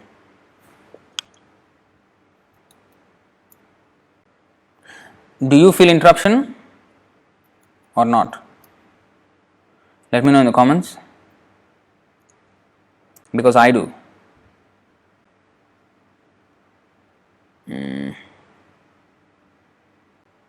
Okay, we are fine. Okay, in this regard, an example is given from an old history. So he actually is narrating a story now. This involves a discourse between Yamaraj and the friends of a dead person. Please hear it attentively. So he is describing a story between Yamaraj and the friends of a dead person. In the state known as Ushinara, there was a celebrated king named Suyagnya. Okay. When the king was killed in battle by his enemies, his kinsmen sat down around the dead body and began to lament the death of their friend. Just a second. Okay, we're all fine. So that this king died, Suyagnya. His name was Suyagnya. He died in a battle. And his kinsmen all sat around the dead body and began to lament the death of their friend. His golden bejeweled armor smashed, his ornaments and garlands fallen from their places, his hair scattered and his eyes lusterless. The slain king lay on the battlefield, his entire body smeared with blood, his heart pierced by the arrows of the enemy. When he died, he had wanted to show his prowess, and thus he had bitten his lips, and his teeth remained in that position. His beautiful lotus-like face was now black and covered with dust from the battlefield. His arms with his sword and other weapons were cut and broken. When the queens of the king of Ushinara saw their husband lying in that position, they began crying, "O Lord, now that you have been killed, we also have been killed." Repeating these words again and again, They fell down, pounding their breasts at the feet of the dead king. As the queens loudly cried, their tears glided down their breasts, becoming reddened by kumkumam powder, and fell upon the lotus feet of their husband. Their hair became disarrayed, their ornaments fell, and in a way that evoked sympathy from the hearts of others, the queens began lamenting their husband's death. O Lord, you have now been removed by cruel providence to a state beyond our sight. You had previously sustained the livelihood of the inhabitants of Ushinara, and thus they were happy, but your condition now is the cause of their unhappiness. O King, O Hero, you were a very grateful husband and the most sincere friend of all of us. How shall we exist without you? O Hero, wherever you are going, please direct us there so that we may follow in your footsteps and engage again in your service. Let us go along with you. In this way they were talking nonsense. The time was appropriate for the body to be burned, but the queens, not allowing it to be taken away, continued lamenting for the dead body which they kept on their laps. The body had to be taken and burnt, but the queens were not allowing. Already the body is finished, broken, and the arms all cut, and the face all turned black already, but they don't want to leave the body, you see. In the meantime, the sun completed its movements for setting in the west. While the queens were lamenting for the dead body of the king, their loud cries were heard even from the abode of Yamaraj. They were crying so piteously. Even Yamaraj could hear their cries. Assuming the body of a boy, he changed himself into a body of a young boy, small boy. Yamaraj personally approached the relatives of the dead body and advised them as follows. Sri Yamaraj said, "Alas, how amazing it is! These persons who are older than me have full experience that hundreds and thousands of living entities have taken birth and died. Thus they should understand that they are also apt to die, yet still they are bewildered. The conditioned soul comes from an unknown place and returns after death to that same unknown place. There is no exception to this rule, which is conducted by material nature. Knowing this, why do they uselessly lament?" He's saying, they are older than me, I am a young boy, and these older people, they are supposed to be in knowledge, they are supposed to be educated, they are supposed to be, cultured. Where is their culture? Where is their knowledge? Why are they so? Why do they uselessly lament? They have never seen a person living forever. One day everybody must die. So now the husband has died. So what? They are in the same line. They have to prepare for their own journey after death. Why are they lamenting on this? So then he said, "It is wonderful that these elderly women do not have a higher sense of life than we do." This is very important. The children don't know anything about life. And the elder people, the old people, they are supposed to know about life. They have, so-called wisdom they have achieved. But he's seeing the opposite, behavior in them. They are elderly women, they don't have a higher sense of life than we do. Their understanding of life is no better than us, children.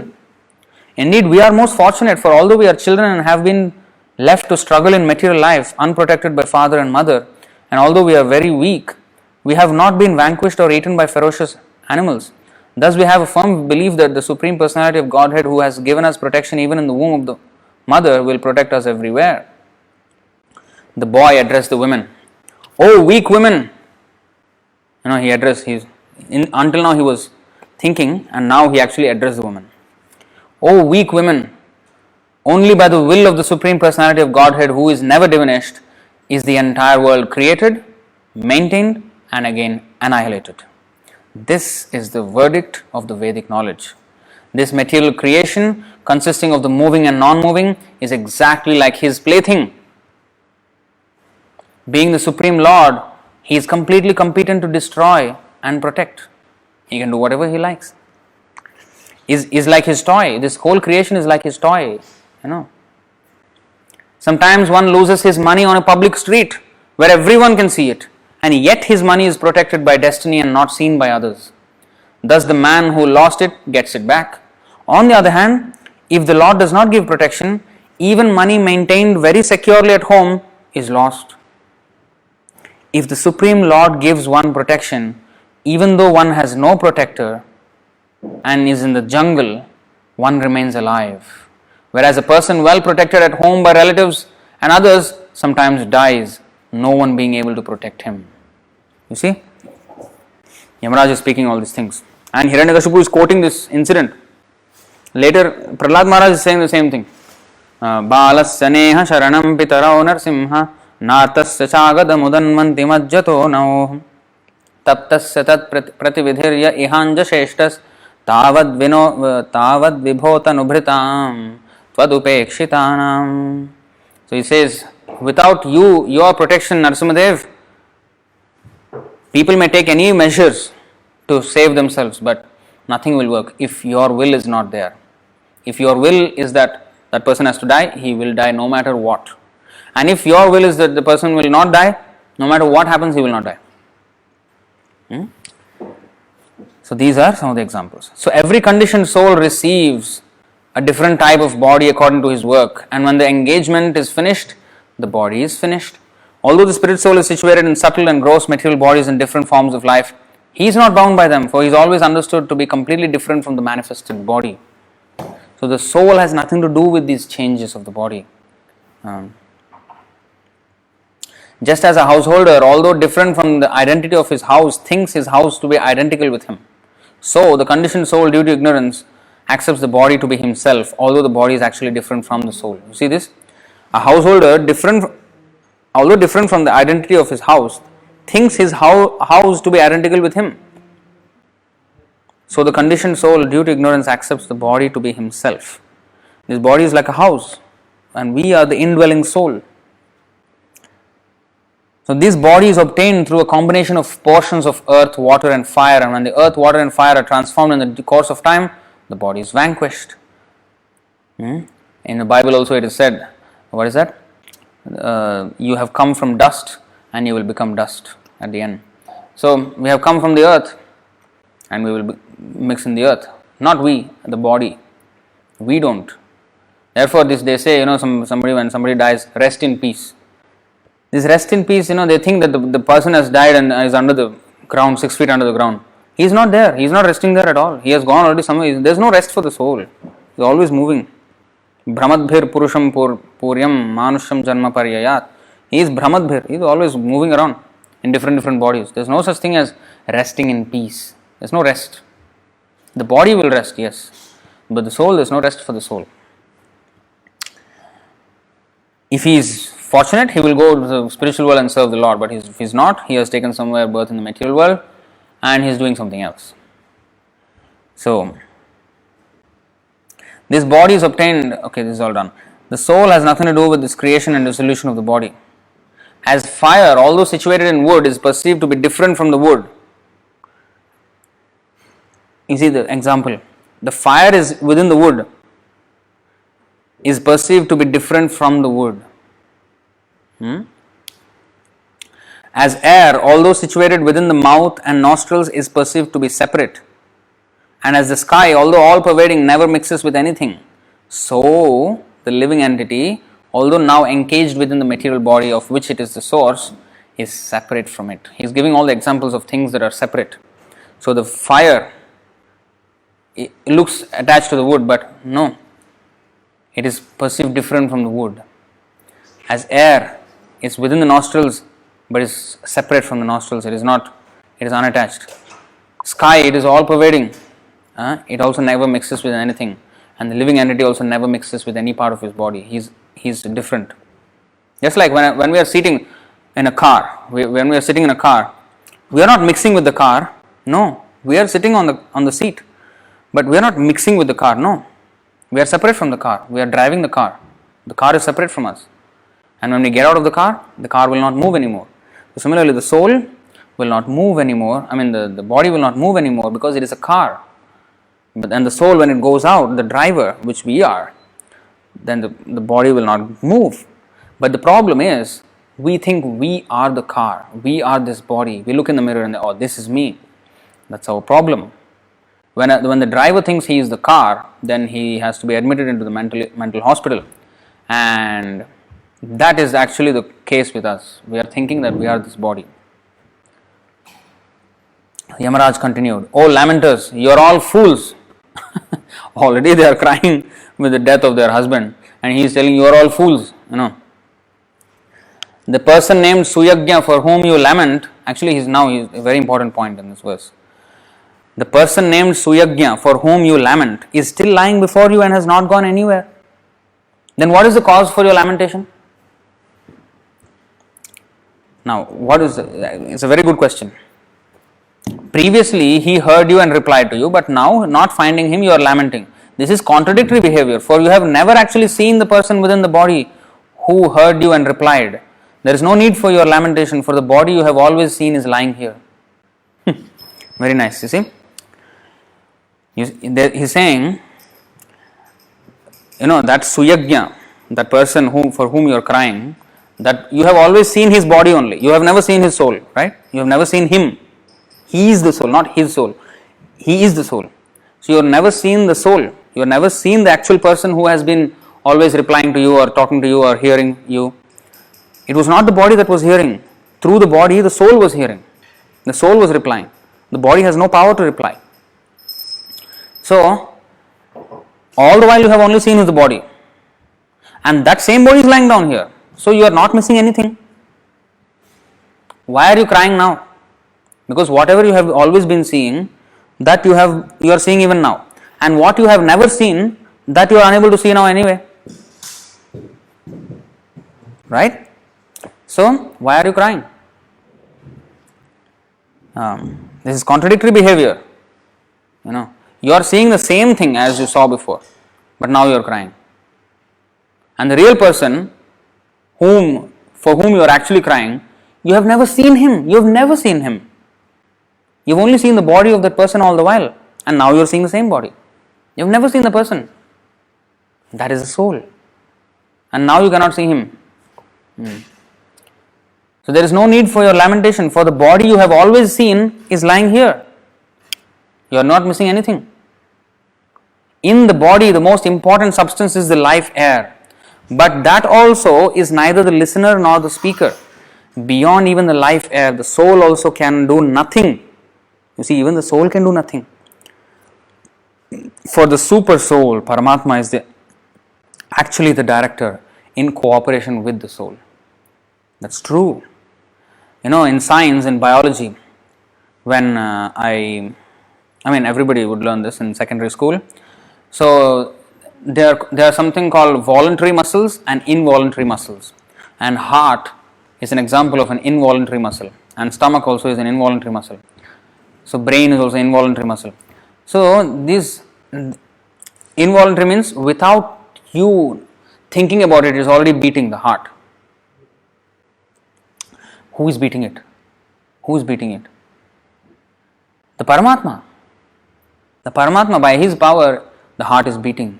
We can take effort to lift and to move our hands. That yes, we need to do. We have to put conscious effort to do.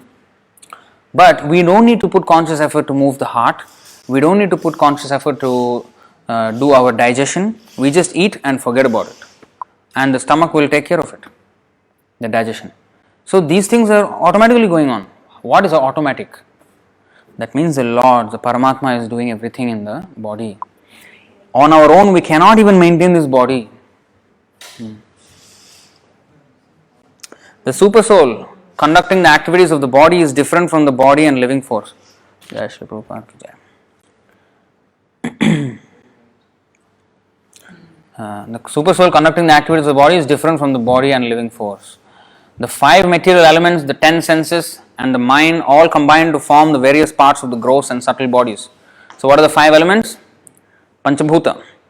Bhumi, Apa, Analo, Vayur, Kham. This is earth, water, fire, air, ether. And the 10 senses. What are the 10 senses? We know 5 senses. Eyes, ears, nose, tongue and touch. So these are the 5 knowledge acquiring senses. According to Vedas, the knowledge acquiring senses. And there are 5 working senses, which are the hands, the legs, the speech, the genitals and the anus.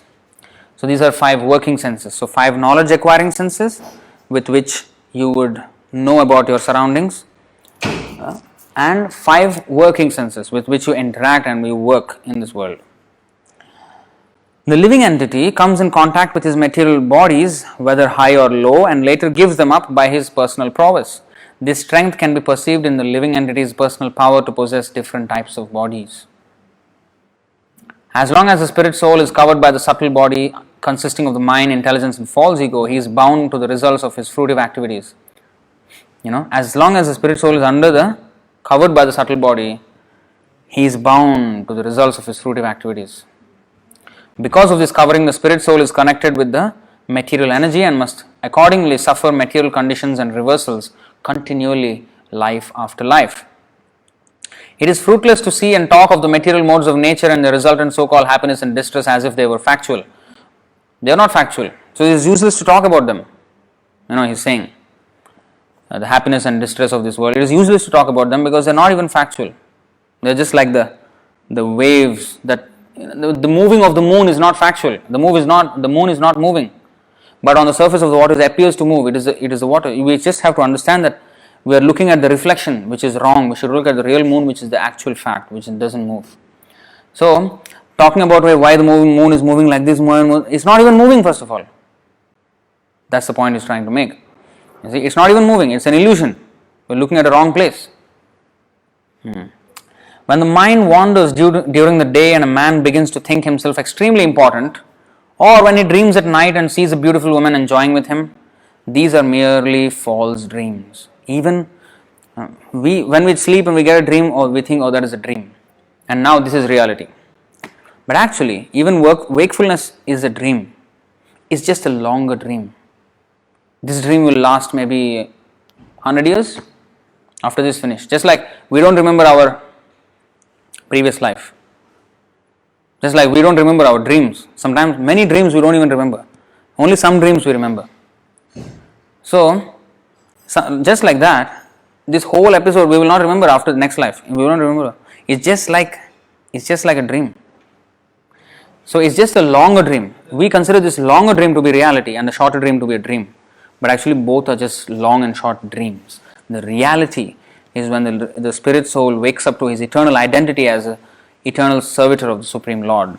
That is real wakefulness. When the mind wanders during a day and a man begins to think himself extremely important, he thinks himself extremely important in the day. Oh, I am this, I am that, I am doctor, I am engineer, I am the president, I am this and that. But in the night, that same man does not even know who he is when he is sleeping. You see? And when he dreams at night and sees a beautiful woman enjoying with him, these are merely false dreams. Similarly, the happiness and distress caused by the material senses should be understood to be meaningless. If I now give a talk about a dream that I had, who would be interested? I mean, that's your dream. Whether you became successful, whether you became failure or whatever, it was your dream. And there's no point discussing a dream, right? So in the same way, there is no point discussing about all this material happiness and distress at all. We should be concerned with our reality, which is our spiritual position as a servant of Krishna. That we have to cultivate. We have to wake up from this dream. Suppose if somebody is, sleeping and then some tiger is attacking him. Oh, tiger, please save me, please save me. Suppose another guy who is awake beside him, his friend, he is looking at him. Tiger, awake him. Now how to help him? How to help that person from the tiger? How to save him from the tiger now? He cannot. He should not what is the dream? Oh, let me understand what is it. No, just wake him up. Wake up. Once you wake up, there's no tiger even. You see, that is when the sadhu, when the people come, sometimes that's why they don't understand. When they come with a problem, they will come to the sadhu and say, Prabhu, I have this problem, I have that problem, I have this, that is going on, this is going on. Then we say, chant Hare Krishna, you just chant Hare Krishna. Then they will think what is this sadhu, he doesn't have a practical solution. He is just asking to chant, he doesn't know anything. I have a practical problem, how can I chant, But they don't know that the answer to solving all the problems is to wake up from a dream-like situation. Then all the problems will be solved. There will be no more tiger, that's like a dream. No more tiger, no danger anymore. So those who have full knowledge of self-realization, who know very well that the spirit soul is eternal whereas the body is perishable are not overwhelmed by lamentation. Krishna also said this to Arjuna. Asochananva chochastvam. In real dhira, they don't cry for the material relations. No, they don't cry for a dead body. They know what is going on. So here is saying, those who have full knowledge of self-realization know very well that the spirit soul is eternal, whereas the body is perishable, are not overwhelmed by lamentation. But persons who lack knowledge of self-realization certainly lament. Therefore, it is difficult to educate a person in illusion. This is the problem actually. It is difficult to educate a person in illusion. When somebody is dead and we go to the house and everybody is crying and we try to explain to them this whole thing, they sometimes get angry. They actually get angry sometimes. I think one of our devotees also faced this, Once there was some incident like that. They were doing kirtan actually. The person passed away and they called us, called our devotees. This was before I even joined. So they called the devotees to do some kirtan, and they were doing kirtan, like full fired up kirtan. And then they all were like angry, how come our person passed away and you are happily chanting, what is this? Have some decency, They don't understand that by that jubilant kirtan, that person is helped. And then if we try to speak instructions, hey, you should all not cry, they will get angry. That's why it's difficult to educate a person who is in illusion. If he is at least a little bit sober, he can understand. But you see, Ramaraj is speaking to illusion people. They are crying and he said, you foolish woman. He said like that. Then he explained this boy. Now you see, a story within a story within a story. This is Hiraṇyākṣa, he is explaining something to his relatives. In that he quoted a story of this Yamaraj. Now this Yamaraj is quoting another story, small story, to this people, the wives of the king of Ushinara. He said, there was once a hunter who lured birds with food and captured them after spreading a net. He lived as if appointed by death personified as the killer of the birds. For the birds, he was like Yamaraj. So he was hunting, expert hunter. So he put some food and then he captured them by putting a net. While wandering in the forest, the hunter saw a pair of Kulinga birds. Of the two, the female was captivated by the hunter's lure of food. The female was captivated. O queens of Suyagnya, the male Kulinga bird, seeing his wife put into the greatest danger in the grip of providence, became very unhappy. The wife went to the food and then captured in the net. Then this male, the male Kulinga bird, became very unhappy by seeing his wife like that. Because of affection, the poor bird, being unable to release her, began to lament for his wife. He can do nothing, he cannot help her, and he was lamenting. Alas, how merciless is providence! My wife, unable to be helped by anyone, is in such an awkward position and lamenting for me. What will providence gain by taking away this poor bird? What will be the profit? When somebody dies, people talk like this, meaninglessly. What will God gain by taking my, my dear, near and dear, the such and such person? What will he gain? Why he's giving me so much pain? What is it? They will talk all these things. And the bird was talking like that. Then he said further, if unkind providence takes away my wife, who is half my body, why should he not take me also? What is the use of my living with half of my body bereaved by the loss of my wife? What shall I gain in this way? The unfortunate baby birds, then they have babies also. The unfortunate baby birds bereft of their mother are waiting in the nest for her to feed them. Certainly for an ordinary person it's a very piteous condition. Anybody would get tears in their eyes with this kind of situation. Mother died, mother captured, death is imminent for her, and the baby birds have no mother. They're waiting for the mother, and they don't know that the mother is already going to die, and the father don't know what to do, cannot help the mother, cannot help the babies.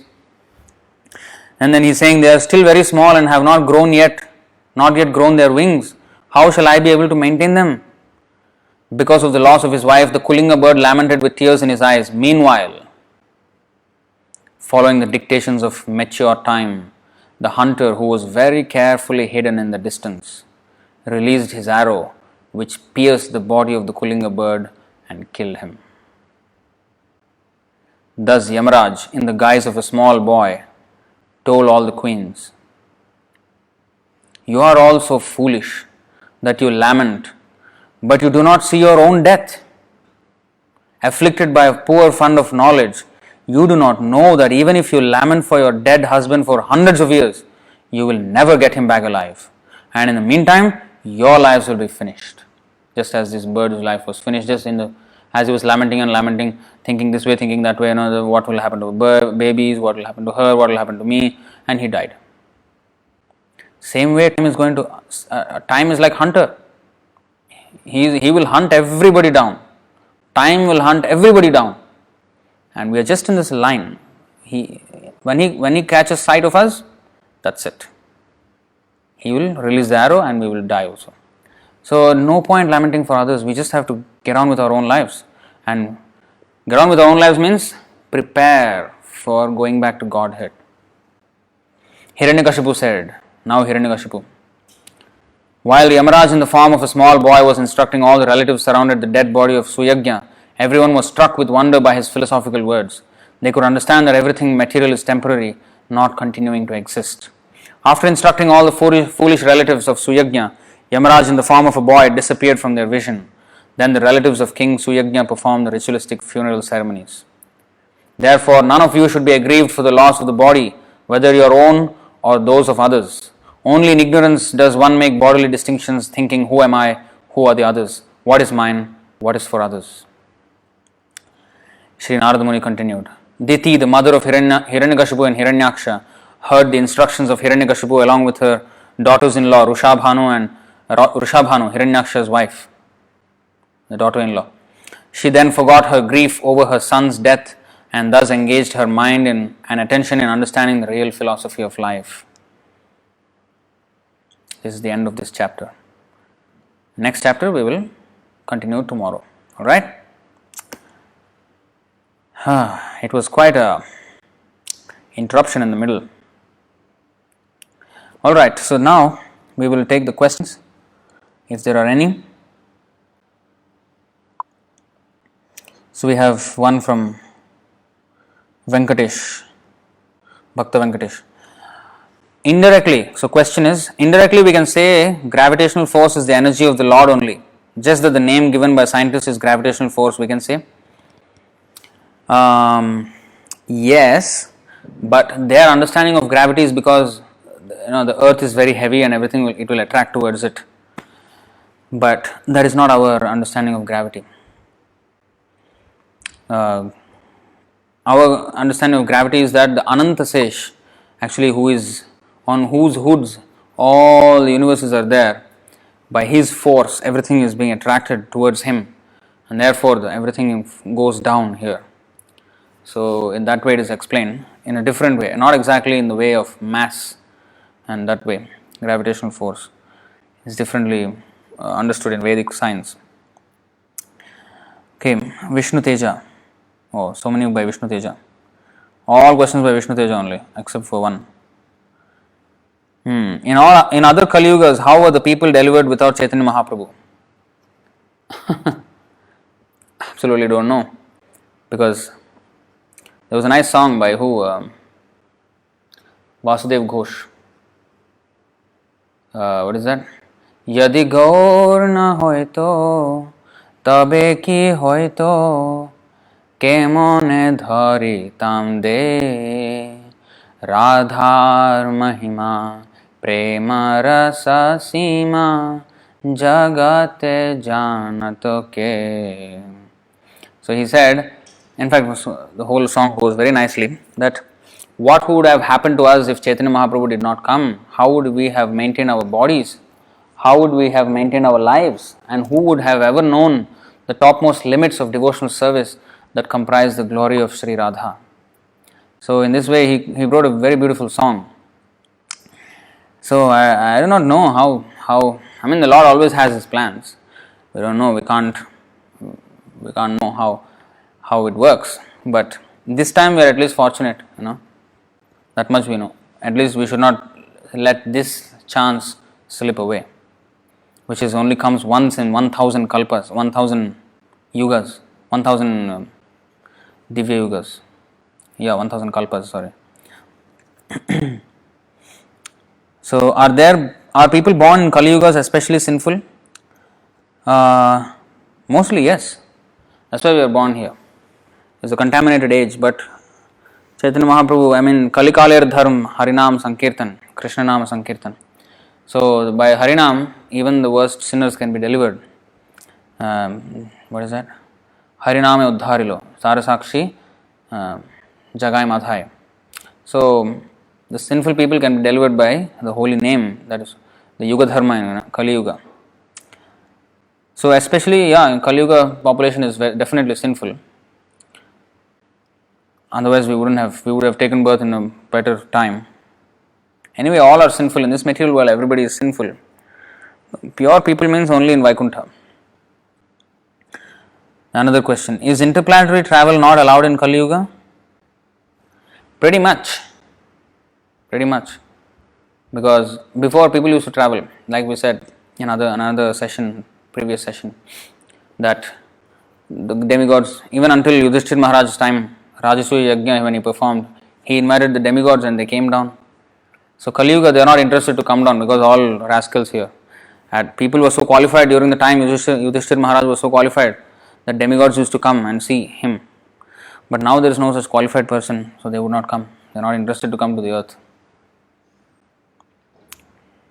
So interplanetary travel will be mostly stopped. Vijay Sharma. Why did Hiraṇyakāśipu know so much philosophy but not able to realize God, Vishnu? So as we already know, this is by the curse of the 4 Kumaras. They had to play the roles of demons. And because he is a devotee, Jaya and Vijay, Hiraṇyakāśipu and Hiraṇyākṣa. So they were actually great devotees. Though they know everything, but they were cursed by the 4 sages, and therefore they had to be demons. And because of the force of the curse, they had to behave in that way.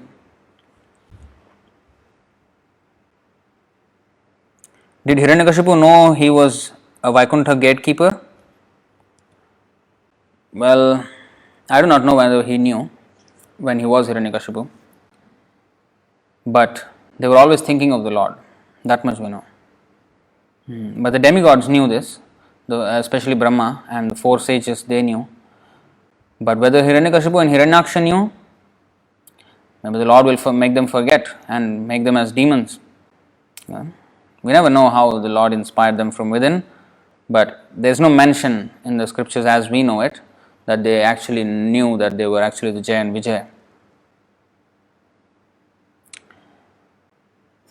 Vishnu Teja. Is Krishna coming into the material world similar to how a mother visits her criminal son in prison?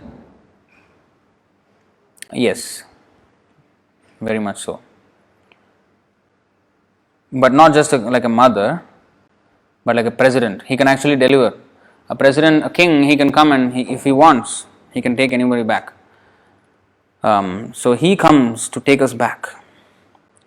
Out of affection he comes. He doesn't need to come here, but he comes for our welfare. Next, should devotees still vote in elections even if neither candidate is against animal slaughter? Should devotees still vote in elections even if neither candidate is against animal slaughter? Yeah, that's why this whole voting, is like you are forced to commit some sinful activity by supporting either one of them. So, I'll leave it to you. If one particular government gives a favorable situation for the Krishna consciousness movement, maybe it's worth voting for that party. But ultimately, this whole democracy system is, as Prabhupada said, demon crazy. It's a demon crazy system. All small demons, they will elect one big demon to rule them, and neither of them will be happy. And the big demon will just cheat the small demons out of the money and everything. And in this way, everything is put up. It's not congenial for spiritual advancement. So, if it is compulsory to vote, then vote for that government which will probably help the Krishna consciousness movement in some way. And if it's not compulsory, there's no need to vote then. leave it to your discretion. And Vishnu Teja, is this Nṛsiṁha Purāṇa? So this is all from the Srimad Bhagavatam. Will the universe be destroyed after this Kali-yuga? No, it will not. Satya Yuga will start. This just like after the December, not that the whole world finished, another January will start. So like that, when the Satya, Treta, Dvapara, Kali is finished, another Satya will start. Until it is the end of the day of Brahma, then there will be a partial dissolution until the heavenly, the hellish planets, the Bhurloka, Bhuvarloka, Svargaloka, all will be submerged in the universal waters. And the Janaloka, Mahaloka, Tapaloka, Satyaloka, they will still remain. And when Brahma wakes up in the morning, the water subsides. And then he'll create all those planets again from Svargaloka down. He will create all those planets again. But when Brahma dies at the end of his lifetime, then complete dissolution happens, and that time everything will be destroyed. Everything, the whole universe. But now after this Kali-yuga, the world will be destroyed. Alright, that is the end of the questions, I think. Of course, there might be a lot of Vedic references mentioned in the comments, sorry. I think so. Actually, in the previous live stream, and the first part, there was Vishwambhara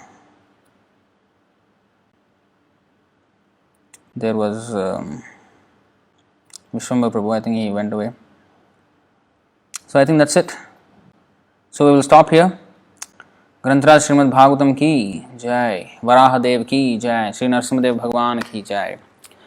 So we will continue tomorrow with the pastimes of Lord Nṛsiṁha, and I will do something to remedy the situation of this laptop. And I hope we can have a smoother experience tomorrow.